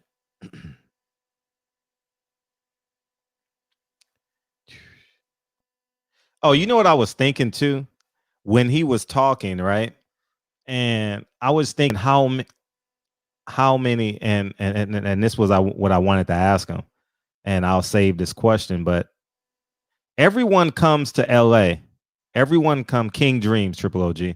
Everyone comes to LA and tries to get rich. You want to beam in? Yeah. All right, I got you for sure. All right, yeah. So and here's King Dreams Instagram, man. We're gonna go support him. And what I found so dope about his story was everyone comes to LA to get rich and shit. You know what I mean? Oh, LA is a city of dreams. It ain't always what it seems. Y'all know the song. And he still believes in like authenticity. You know what I mean? He still wants to make great music. Man, it's easy to make a song in LA, man. You know what I mean? And it's easy to be a fake gangbanger in LA. You know what I mean? It's so easy to be that dude in LA. Man, you can write, man, go get you a Lolo, go do a video in front of the projects and shit. You know what I mean? And there you go. That's the just add water thing in LA. You know what I mean? And he's staying true to his craft, man. And I respect that, man, because it's so easy. It's so easy. You know what I mean? You get a big booty hoe from Atlanta. She thinks she gonna make $1 gazillion. You know what I mean? Where Chris Brown house at? You know what I mean? You get that pretty girl from Virginia and shit, or you know what I mean? People just think that it's just they come to LA and they got to be Hollywood, you know, or of music. You got to have this certain sound. You got to act this certain way. You got to do XYZ. You know what I mean? So, but yeah, man, this art piece is dumb. It's insane. I cried last night when I saw it. Well, tears came down my eyes, and I'll explain to you guys why.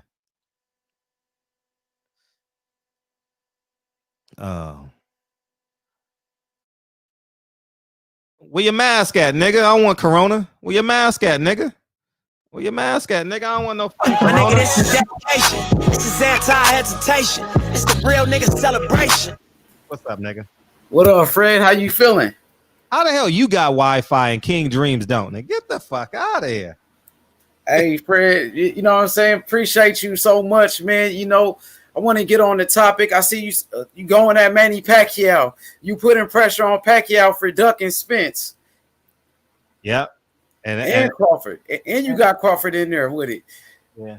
Who Crawford gonna fight, dog? Like I'm now to the point where I actually want to help Crawford now. Like what's the point, dog? Like everybody knows the truth now. You know what I mean? Whether you ducked him whether Crawford ducks tough competition or Bob Arum don't want to pay for tough competition. It's either the two. But you got to get your money now, dog. Like now is the time where Fred want to help you get your money. And I don't ever got to interview you with no shit, but dog, it's to the point where it's like, Jesus Christ now. You know what I'm saying? Like, you ain't getting no love. Like, anyways, what's up, man? Yeah, you speaking some facts right now. Who is Crawford going to fight? Do you think Kell Brook is a good name for him? Kell Brook, who beat Sean Porter, you think that's a credible opponent? Kell Brook was in there with Errol Spence as well. Yeah, I think Kell Brook is a credible opponent. I think he got to fight. I mean, who are you gonna fight? Someone with 2 arms and 2 legs? That's his only option. You know what I mean? He got to fight somebody, dog. And John Molina's retired. He just fought him. Hank Lundy, he already fought. He got to fight somebody, dog. He got to call out somebody. He gonna have to give. Can you hear me? He's gonna have to give up. To give up a certain percentage of paycheck. You know what I mean? You got to make these fights happen. You know what I mean? And if he don't, I mean, you got to. In COVID, you got to make some sacrifices. And I don't think that he's making the proper sacrifices. You're right about that. What would you say is Terrence Crawford's biggest win of his career? The streets of Omaha. For real about it. I'm telling you, dog. I'm not saying this, man. He ain't fought nobody, dog. He ain't. Okay, tell me a Hall of Famer he fought. Go. You can't. Best win, I would say Gamboa or Amir Khan. Gamboa or Amir Khan, I would say his best win. Tell me an opponent that has 2 title defenses off the top of your head. He don't have it. Or a pound for pound fighter. One fighter he beat on a pound for pound list. He ain't beat nobody on a pound for pound list. Like, y'all think I be making shit up. I'm just telling the truth, man. Mikey Garcia ain't been a champion in 2 years, and Terrence Crawford ain't fought nobody. What more y'all want me to say? Like, that's just facts. And I like Terrence Crawford too. I like him, but Fred is speaking facts. You know what I mean? He got to fight somebody, man. And one thing about it, Sean Porter was a good opponent for him, but I'm hearing that they friends and stuff, and they don't want to fight because they best friends. That was corny. That was some corny shit. I would nah, man. Like, that's some corny nigga. Listen. We're talking a job. A job. We're not talking, hey, nigga, you get a gun, I get a knife, and we go in the backyard and we fight. Nigga, you got on 8-ounce gloves. Y'all not blood related. I don't know when y'all became friends. If y'all ain't seen that video by BFTB, go check it out. His P-File videos are fucking legendary. You know what I mean? Go check out his P-File videos, man. You'll thoroughly enjoy that. I mean, Deontay Wilder said he'll knock out his own brother. You know what I mean? He said it in one of my interviews, man. I said, for real? He said, yeah. I said, fuck it. And that's my stance on it. Nobody is getting in the way of me doing my job for generational wealth. I'm not robbing or stealing you. I'm just going out there to do my job. And y'all can choreograph the shit. You know what I mean? Y'all can choreograph it. You know what I mean? So, man, Deontay Wilder fought Malik Scott, dog. You know what I mean? Shit. I mean, like, come on, man. They best of friends right now. You know what I mean? So I don't want to hear none of that. That shit just makes me question like boxing. Like, for real? Like, you don't fight him because you say he's your friend? Huh? Miss me with that. I'm just miss me with it, man. But I'm happy Sean Porter has a date though. He has a date. I mean, I'm glad he's getting money because money is hard to come by now. You know, it's trying. So I'm really happy that he has a fight date. He has 2 beautiful kids and a wife, and I don't give a fuck how I feel about his father. I think that he deserves to get paid. You know, he put in 20 years. He put boxing in 20 years of his life. He deserves to get paid. You know, I mean, we're watching the last half of his career. The first half of his career, he was eating Cheetos and making weight like all these other fighters, you know. So I commend him for that, you know. So I hope that he continues to get paid, you know. So absolutely. Yo, Fred, Bob Arum, I feel like, you know, he hasn't done a good job with Terrence Crawford's career, because it was a point of time where Mikey Garcia was on Top Rank, and that fight should have been made. Mikey Garcia versus Terrence Crawford. That should have been the fight for Terrence Crawford. Also, Crawford versus Manny Pacquiao back then, like years ago. He should have gave Crawford that fight if he really wanted to make Crawford a household name like that. But Bob Arum, he didn't do it. You know what I mean? He didn't give Terrence Crawford those big fights. And another thing I want to talk about, you know, Mikey Garcia in that Errol Spence fight. When Errol Spence beat Mikey Garcia, Manny Pacquiao got in the ring, and we thought we was going to get Errol Spence versus Manny Pacquiao. But Manny Pacquiao decided to fight Keith Thurman. You know, he decided to take the lesser of two evils, which I felt like was a duck move. I want to go ahead, Fred. No, I wouldn't say it's a duck move. He was a undefeated fighter. He didn't give us the fight we wanted. You know what I mean? It's hard to say you ducked Errol Spence for Keith Thurman. I mean, Keith Thurman was the super champion, undefeated. You know, one time, don't duck me, son. You know what I mean? So, I mean, but I did want to see 60,000 people in Dallas Cowboys Stadium, though. I would have loved to see that, you know what I mean? Just to be a part of that. That would have been beautiful, you know? But yeah, I mean, it's hard to say that fighting Keith Thurman over Errol Spence is a duck. But I feel like it was a lesser of two evils. He felt like he had a better chance of beating Keith Thurman than Errol Spence. Right. But if you really didn't want to fight Errol Spence, why would you get in that ring though, Manny Pacquiao? It just looked bad on his behalf, you know. So I really want to see, like you said, the fans wanted to see Errol Spence versus Pacquiao. You know what I mean? People wasn't really into Keith Thurman versus Manny Pacquiao like that. So Manny Pacquiao, you know, what is Pacquiao going to do next? That's a big time question mark on Manny Pacquiao's name. What's the next move? He's talking about Triple G. Manny Pacquiao should fight Errol Spence or Terrence Crawford next in a unification bout in a welterweight division. Yeah, and the sad part about it is fans are gonna support it. You know what I mean? The fans are, you know what I mean? We gotta take our power back, dog. Like, we got to get these fights out of these people, man. No one watch them. If you're gonna watch them, you know, y'all know how to watch these fights. Ain't no Floyd Mayweather's fighting now. You know what I mean? You can figure that shit out.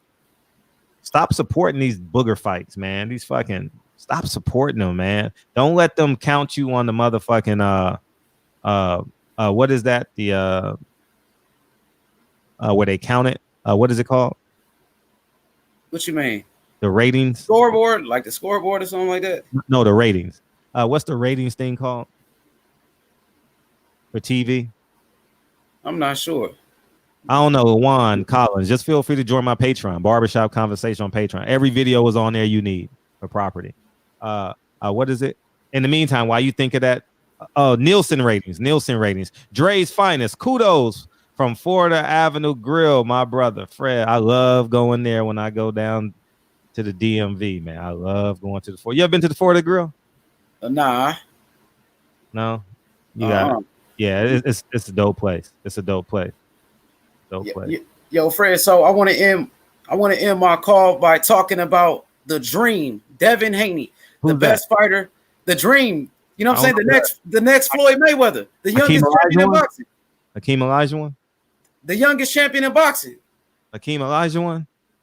You know what I'm saying? The boogeyman. Did you see his duck tree? I know you seen his duck tree yesterday. We talked about it. Yeah, it was great. I like that. That was dope what he did. For sure. So I want to talk about Vasily Lomachenko right quick, Fred, because you know the fight between Teofimo Lopez and Vasily Lomachenko is supposed to be off right now. And Lomachenko, he needs a replacement. And he's talking about fighting Felix Verdejo. I want to get your thoughts on that, as Felix Verdejo being the replacement for Teofimo Lopez. I don't like it.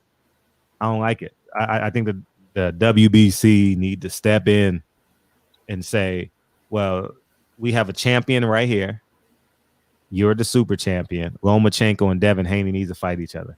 Facts. Well, I mean, it's just common sense, dog. Like, I'm gonna say this, and it's just what I believe personally.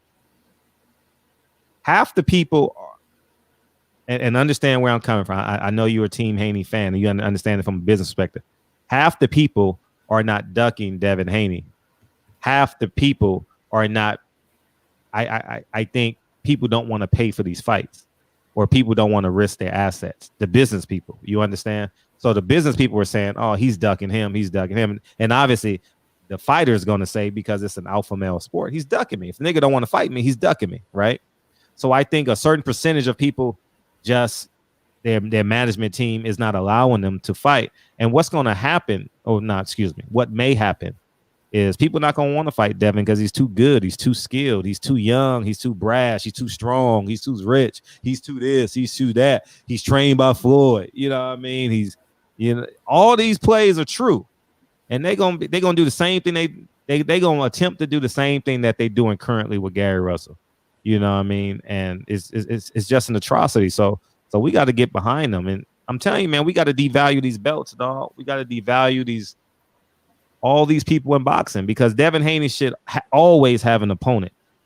That's what the champion system is made up, right? That's what the belt system is for, right? So you never run out of opponents, right? You beat number 1, then you beat number 2, then you beat number 3, then you beat number 4.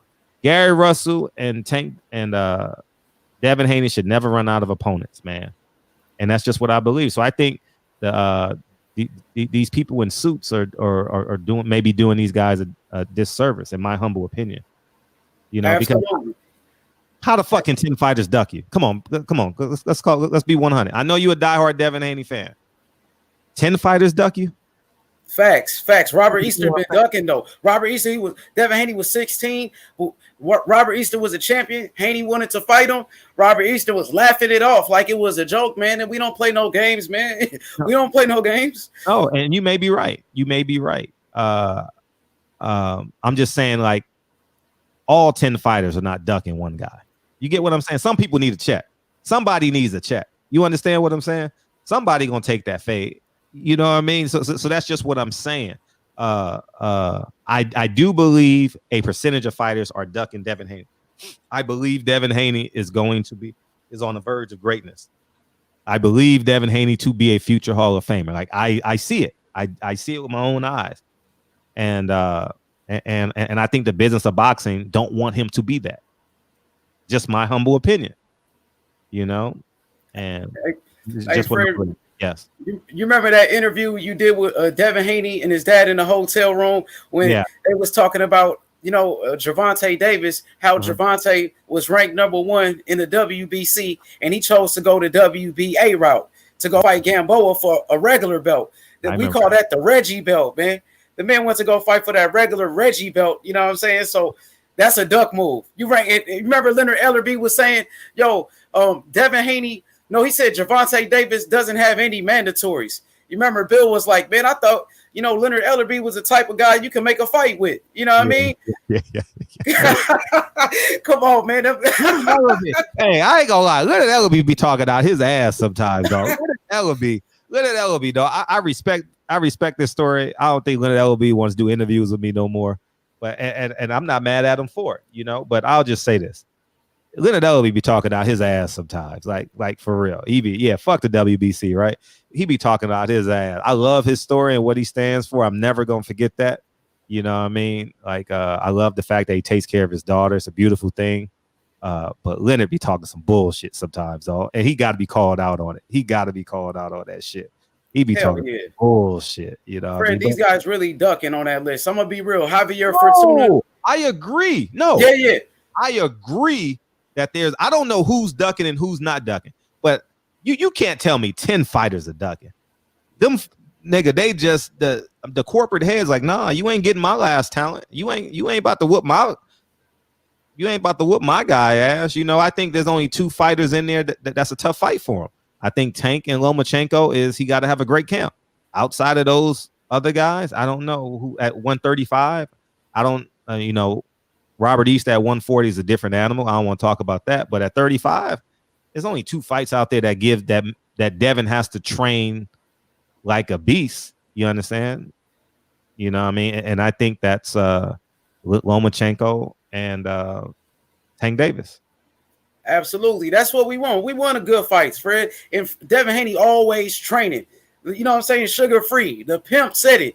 If you stay ready, you ain't got to get ready. You know what I'm saying? Devin Haney, stay ready so he ain't got to get ready, Fred. And that's what I want to tell you. Teofimo Lopez out here ducking. Teofimo ducking Lomachenko.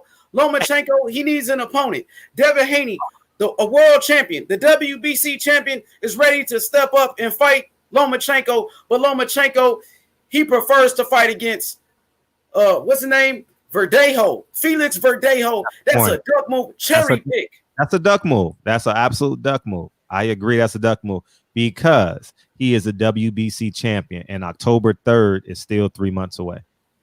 2 months away, 60 days. That's more than enough time. You're not getting a what do you call that? You're not getting a crowd. They're already in pre-camp. It's gonna do great numbers. Everyone's gonna watch it. You know, so cut the bullshit, make the fight, you know. But if they bring in if they bring Verdejo out of this motherfucking grave, man, I mean, kudos. Who calling your trap on what they need? A nickel, I don't know who the fuck that is. What? I don't know. That's some what they need. Some motherfucker that's I don't know what that was about. I ain't got it. So, whatever they need, I ain't got it anyway. So what the fuck I'm asking for? But yeah, that's crazy. But Fred, go ahead, Fred. I'm sorry. Go ahead. Hey, no. So yeah, Tank has reached. Tank is a strong motherfucker, Tay, for real. But I just think that they're ducking. Hey, you know what I saw today? You might like that shit. Was funny as hell. Dog, that shit had me dying. Someone called Teofimo. That shit had me dying. I think that was J8. Wasn't that J8 that said that? Tiafemale. Teofimo. I seen J8 write that today. That shit had me dying. I was like, you called him a woman and a female. Like they called him an auntie and female. Like that shit was funny.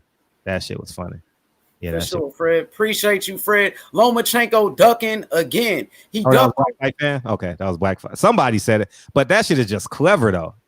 Tia female? Oh my god, that's funny. That's funny. Oh, that was BFF. That shit is funny, dog.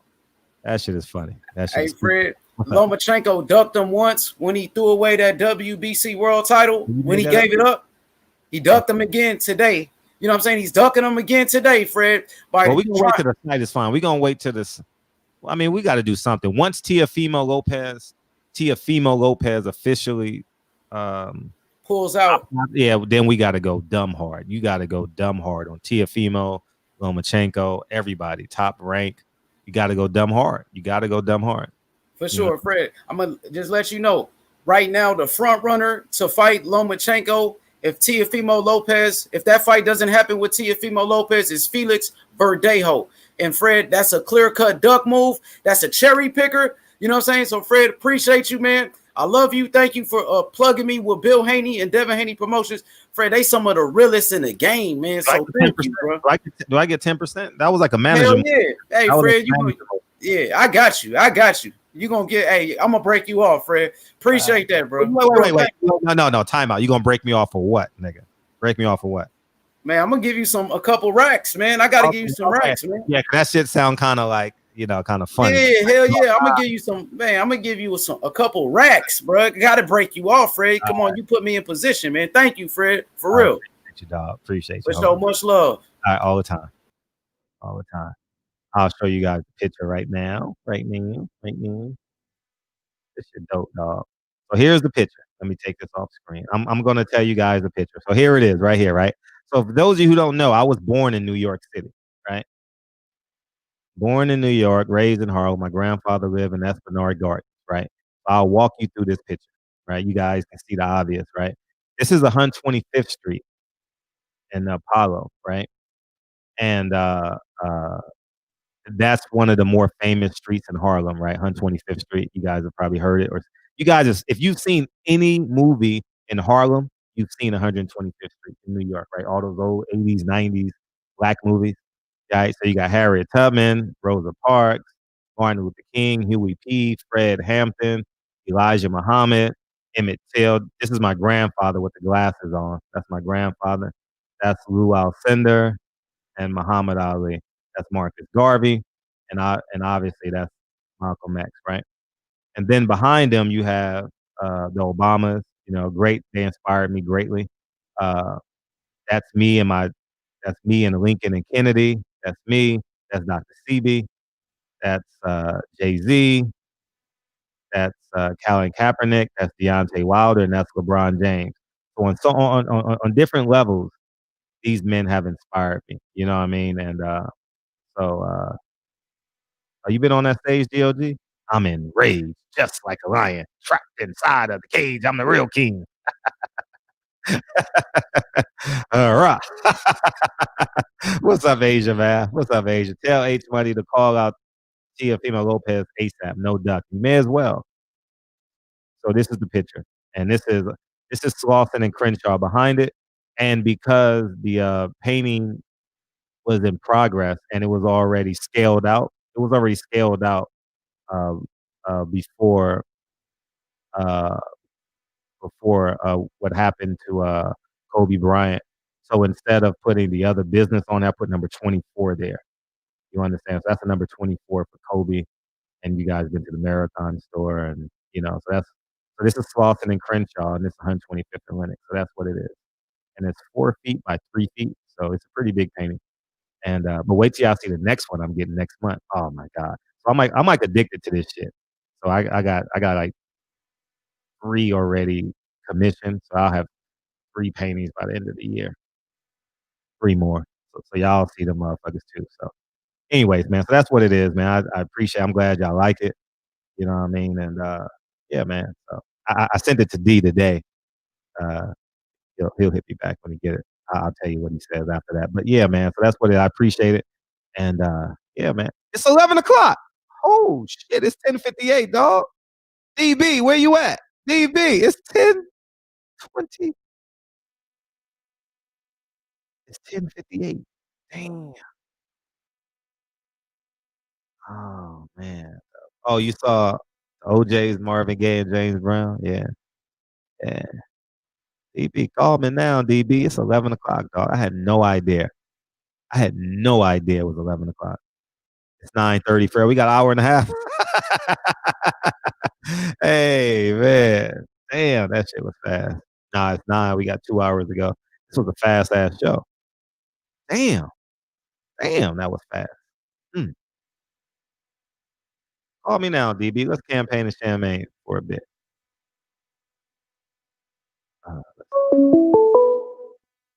August 28th, 1963. Biggest day of my life that I have a dream speech. What's up, man? King Dreams, man. Make sure y'all go support, man.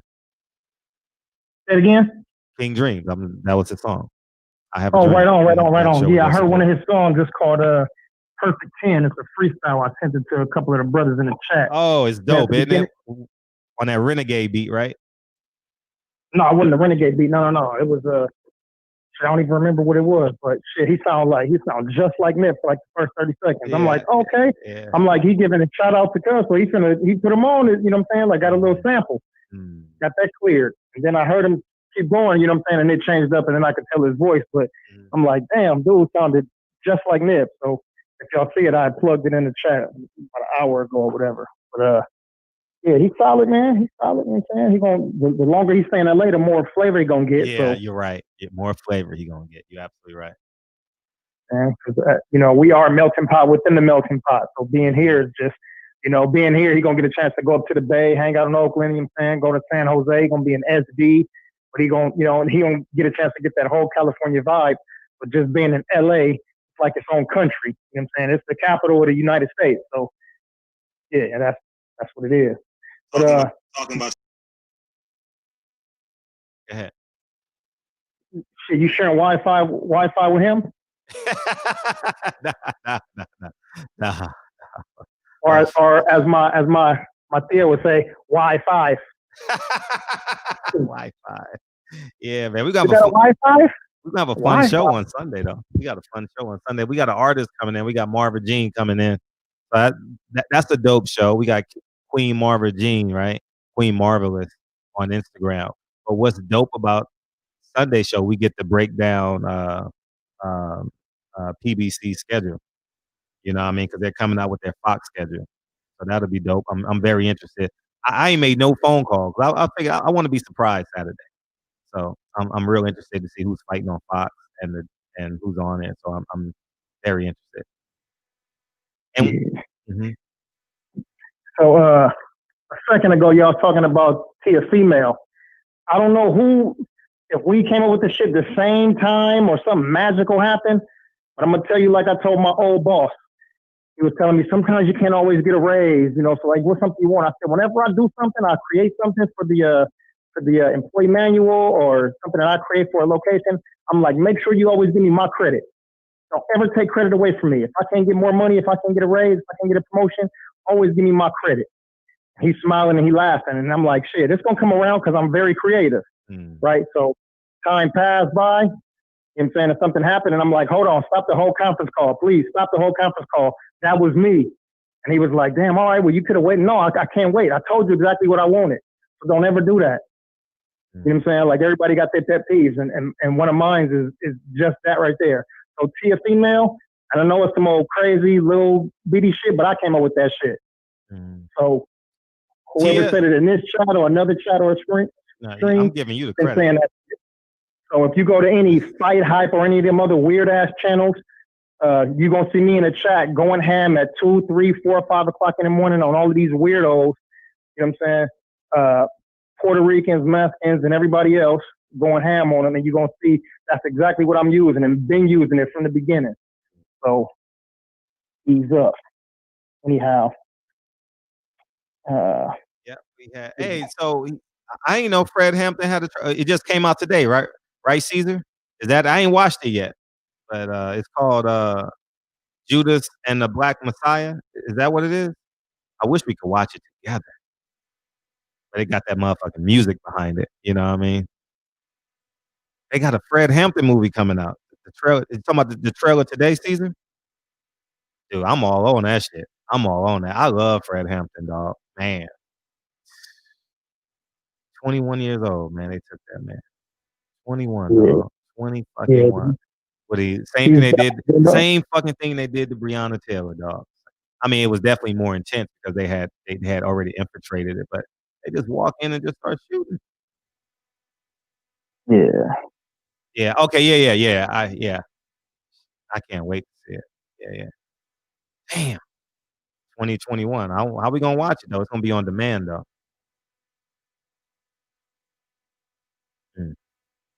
Yeah. Fred Hampton was that dude. 21. Yeah. Whenever these dudes, man, perish before 25 years old, that shit just boggles my mind. What was Tupac? 26? You know what? Tupac was 26. What was it? 27? What was Tupac? 26? 25? 24. Don't say that. Yeah. Hell nah. 24? 24. Huh? No way. Yeah. These dudes get taken away, man. 25.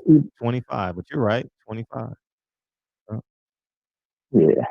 Anyway, same difference. You know what I'm saying? Like the dude didn't make it 3 dimes, you know what I'm saying? Like, and so much happens.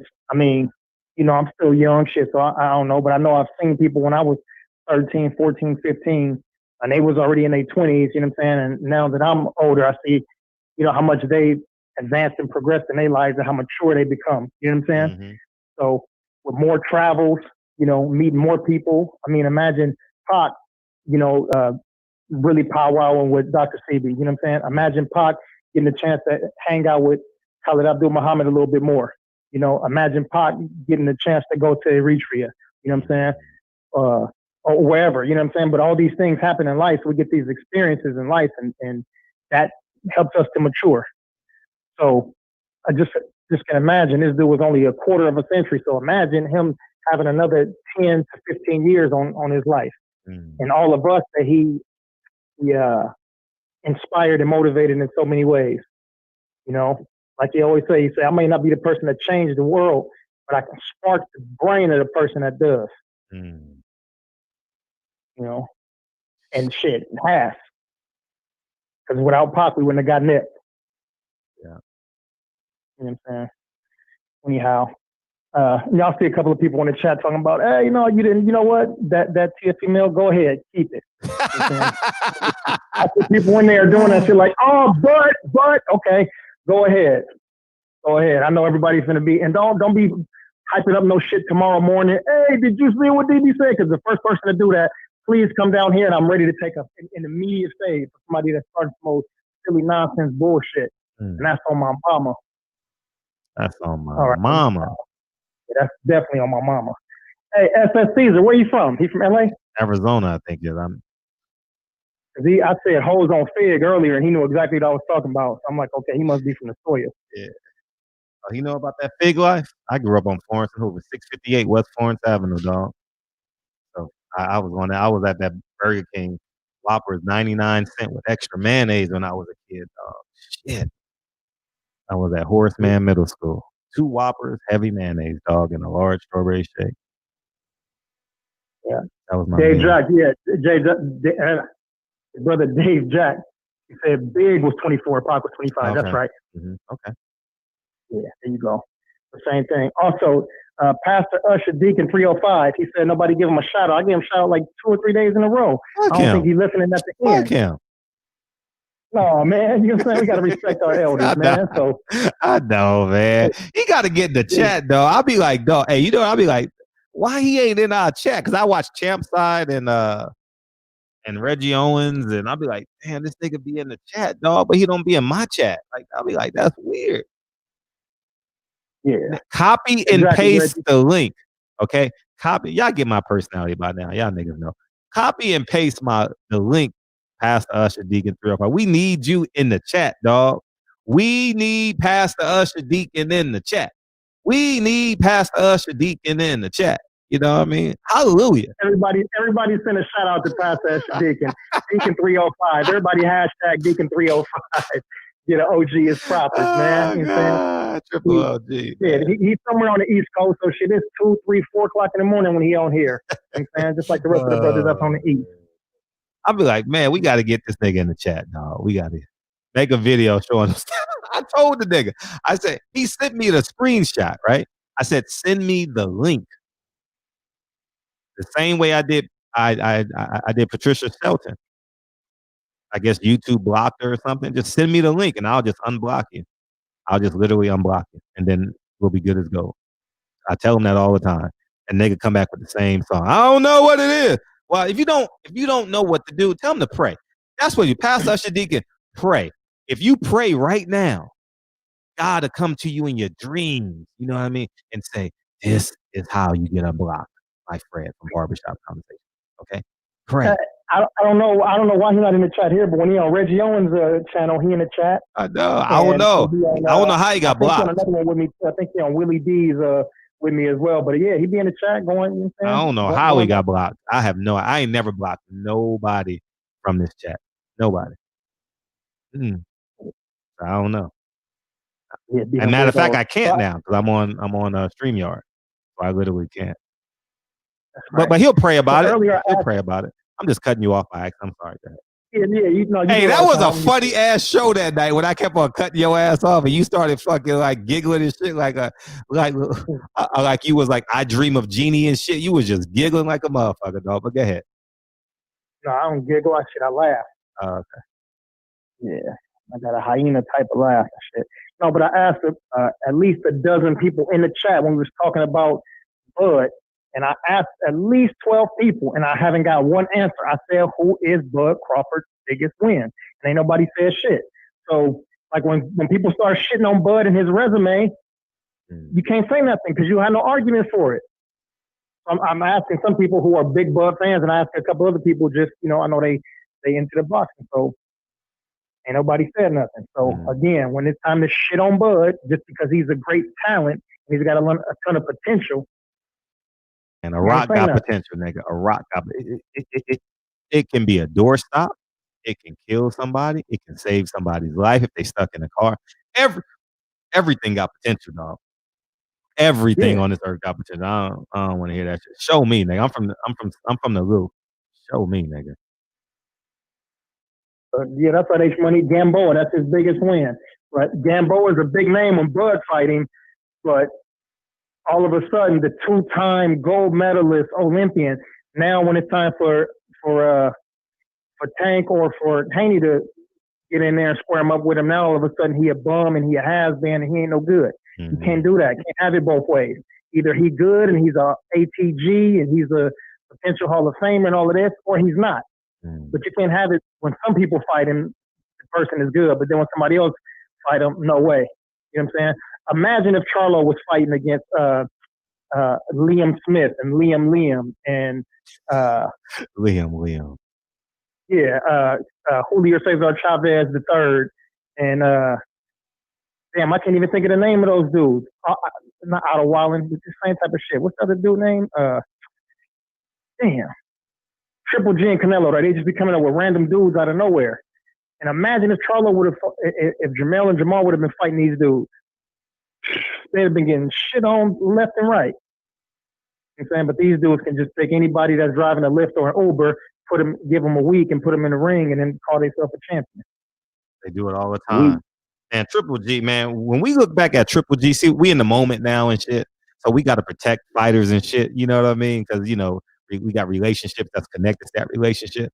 But when we look at this shit 10 years from now, we're going to be like, this nigga Triple G got over. Dog, he got over. This nigga got. When I say this nigga got over, Triple G, God, he's like Toni Morrison, dog. I mean, listen, years ago, I remember being I was working at Bally's right before they shut it down. And I remember standing in the lobby with a whole bunch of boxing heads. And I was waiting for boxing for like 3 or 4 years. And I was sitting there arguing with dudes like Triple G was the one, like he was the next one. He was the Messiah. It was all about Triple G. He knocking motherfuckers out. They scared of him in the whole 9 yards. Had me fooled. Definitely had me fooled. Dre's finest. He at work, man. He doing the third and a half shift. So he get out of here. Appreciate you, Dre's finest, coming through and for the super chat. Mark Wunderlich stayed the whole show tonight. He checked out early last night too. Mark Wunderlich. Yeah. Appreciate you, Mark got a curfew. Hey, yeah, they got curfew. Hey, yeah, we're gonna do a movie night, dog. We're gonna do a movie night. Well, we're not gonna watch it together, but we're gonna come in and talk about that Fred Hampton movie when it comes out. We're gonna give y'all 7 days to watch the movie. We're gonna talk about it. Yeah, we gotta keep voices like him alive, man.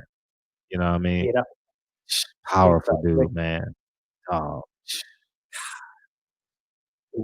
big fact. He was born the same day. He was murdered the same day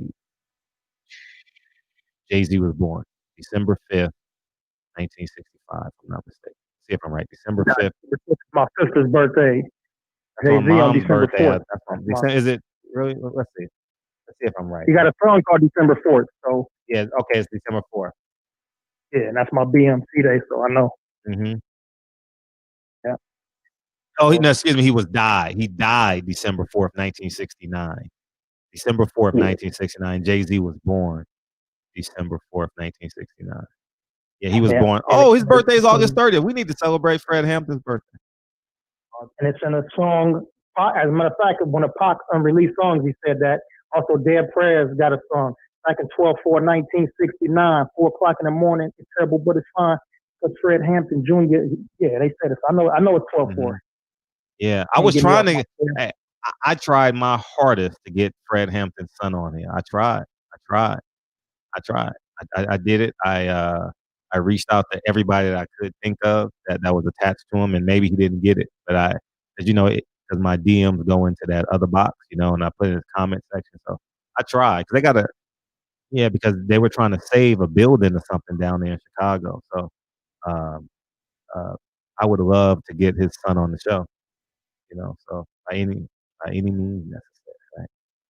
Yeah, so. That's right. Kyle Davis, what up, Kyle? Kyle done stepped in the building. Yeah, Alex just read the tipping point. Fred and DB, my brothers in the hood. Peace and love. You out of here, Dre Finest? Appreciate you, big homie. Hey, Dre's Finest like Bobby Brown, don't he? Yeah, he do. Yeah, he do. Nigga said my prerogative like a motherfucker. That's your prerogative, nigga. Yeah, you look like that nigga. That nigga be dancing his ass. That nigga be typewriting through the house and shit. Hey, SSC, hey, that's my boy right there. Look, he said, let's get free. He already know about that. You don't know about that Dead Prez, Let's Get Free? Yeah, that's an immediate download. Immediate classic. download. Yeah. Reggie, you damn right. Bally's fucked up everybody credit. Had them on 3-year contracts. And if anybody in here ever worked for Bally's or went there to go get a contract, if you didn't know sales, man, boy, Bally's, I'm telling you, they had a system, boy. You got to lock a person in a 3-year contract for a gym membership. Wow. That's the reason why 50% of the population that's over 18 years old now don't sign up for gyms now, because Bally's fucked them up so bad. You know what I'm saying? That they just scared of contracts. Wow. Even if it's for a year now. Yeah. Mm. And actually, let me take that back. Bally's wasn't screwing people over. People were signing contracts and not realizing how long 36 months was. Mm-hmm. You know what I'm saying? Like, yeah, I'm going to be healthy. I'm going to be working out for 3 years. Yeah, no problem. And then 6 months later, they move out or their girlfriend kick them out. Now they ain't got no funds to pay for it. So, yeah. All right, man. Well, shit, I'm amped up, man. I got to get out in these streets, man, and hit these streets. King Israel, what up, man? Bending corners, huh? You bending corners tonight, Andrew nigga? Charles. Say it again? You bending corners tonight? Yeah. No, I'm gonna go get a little run. I got one in earlier, but I'm super hyped to fuck up right now. Oh, you are? I was like that yesterday when I picked up my painting. I went and ran after I picked up my painting. So. Yeah. So y'all gotta forgive me for the ramble, but yeah. Pastor Usher Deacon 305, salute to you, sir. And Jarvis Johnson. He went to bed early. Finest, He's waiting Terrence on a blessing. Bailey Sr., Asia Math, salute for all those super chats. The Queen, Patty Dean. Oh my God, that was funny, dog. That was funny. I thought that shit was funny. You talked over my sense of humor. I said Pastor Usher Deacon is going to bed early because he's waiting on a blessing. All right, we gonna laugh because you're the host. That shit was funny, dog. Oh no, fuck it. Anyways, Mir, right? Mir. Did I say it right? Mir. So look, yeah, watch this. My pronunciation is getting worse and worse. Amir. I would love to get him on the show too, Amir Mansour. He retired. There you go, Amir Khan. He did time. He did some time. I would love to get him on the show. And we got Chris Lovejoy coming on the 17th.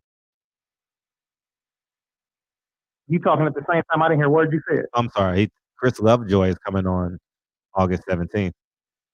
Oh, right on. Yeah. And that's on his birthday. So yeah, that's Nips, and that was Nips' dude. So that'll be dope. Yeah, we're gonna do something on the 15th. You know, maybe we'll play some music and shit. You know, because I'm pretty sure David Benavidez fights that day too. So maybe come on after the fight for about an hour. You know, if I'm here, if I'm not bending corners. You know what I mean? Saturday night, you know. Peace out, Boxing Vortex. Oh, man. Brother taking off. Yeah. Anyway, Boxing Vortex, Terrence Bailey Sr., H Money, what up? Boxing Conversations with Reggie Owens might be going on after. Near, Cash G, King Israel, Jarvis, Hustler Slim, P Good was in here. But anyway, family. I got a question for you. Push-ups and jumping jacks or hit the street.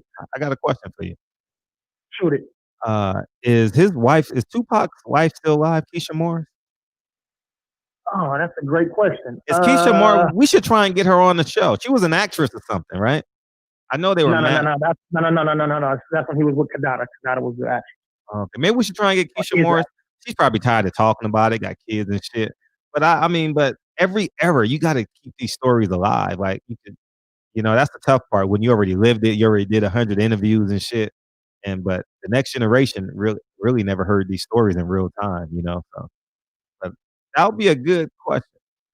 If y'all can help me find Keisha Morris' Instagram, the young woman that was married to Tupac for like a year. I think she was married to him when he got murdered. Maybe we can get her on the show. I don't know if she's alive, deceased, got kids, married, remarried. So her name was Keisha Morris. Let's try and find her. Right. Tupac is coming up in September. Let's see if we can find her. I think that'll be a dope show. Drew Titan, fuck Bally's. Drew Titan outside like a motherfucker doing them fucking jump ropes. That nigga, he jump 1,013 jumps a day, spinning that shit. I don't know how many he did. That nigga big than a motherfucker. I don't know what that nigga did.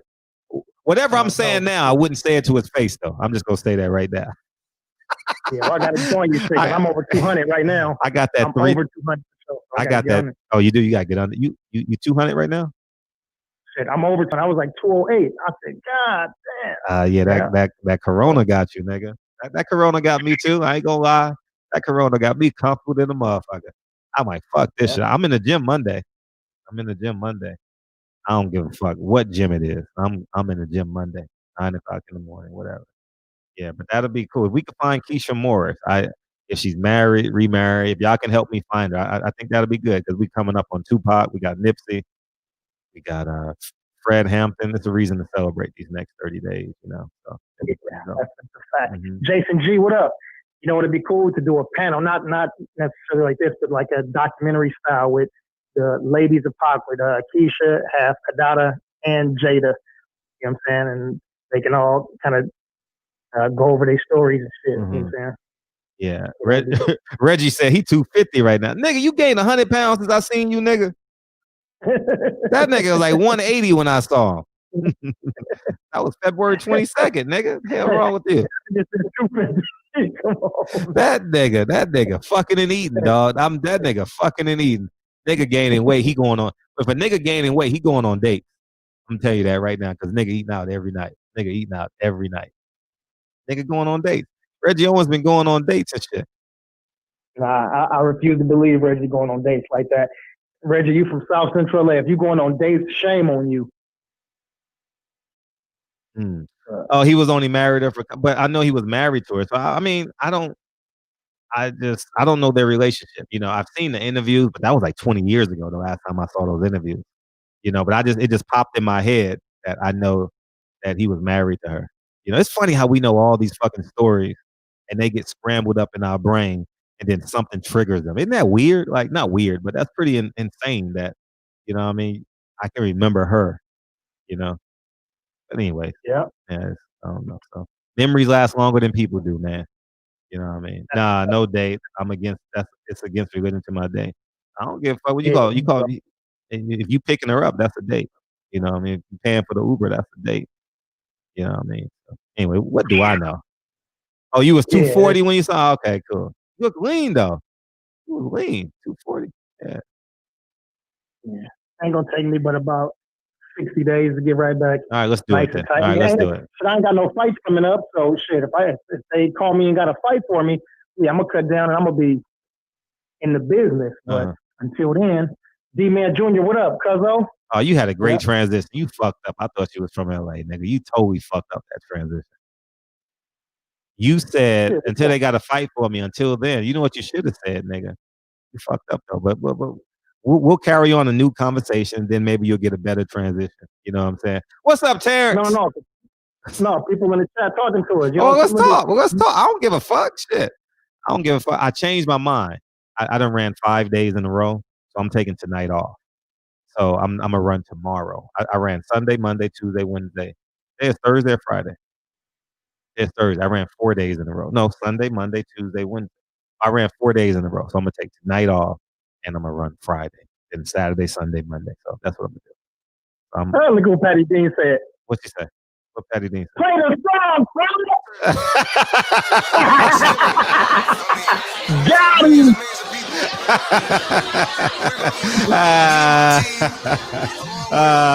Okay, so you got me, dog. You got me, nigga. You got me. Patty D, famous and shit. Rob, Hustler, Slim, Lowland Profits, H Money, got him.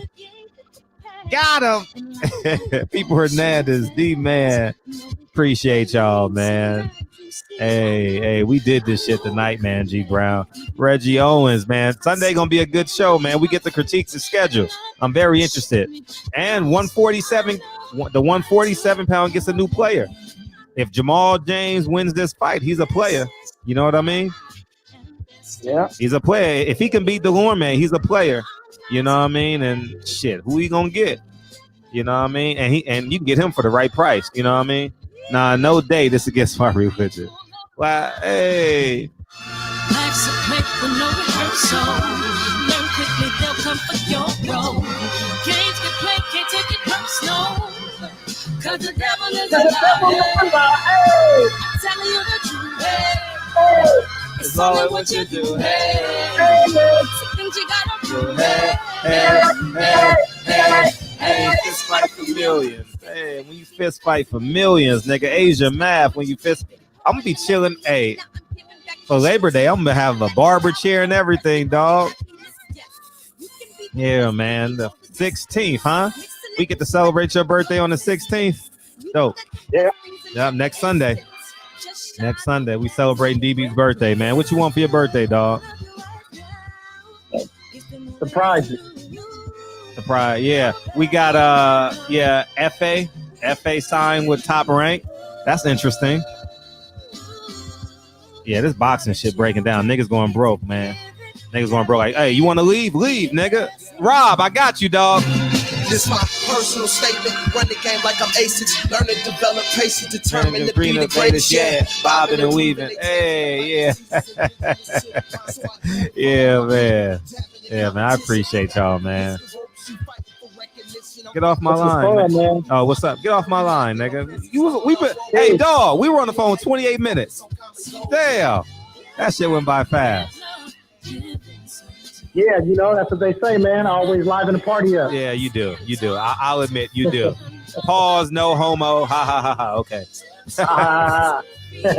Peace, brother. Love you, love you, King. Peace, man.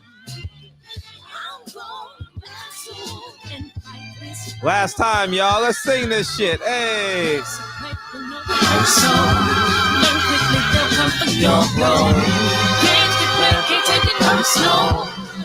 Cause the devil is a lie.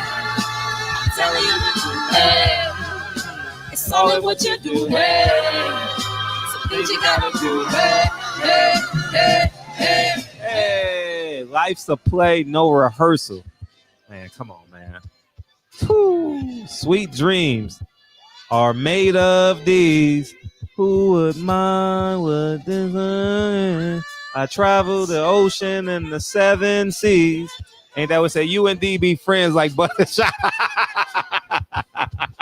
That was good, Triple OG. That was dope. You funny, nigga. You old ass, nigga. You funny. Appreciate you, man. I love you, man. And I see y'all niggas Sunday, man. Hey, Patricia, tell your daughter we said hello. All of us said hello, all right? And we got to have y'all beam in once again. Breon, I see you Sunday, right? See you Sunday, H Money. See you Sunday, Patricia. Hey, we got Patricia and Patty in the chat. Ha, ha, ha, ha. I can't think of another rhyme. All right, I love y'all. Peace, y'all.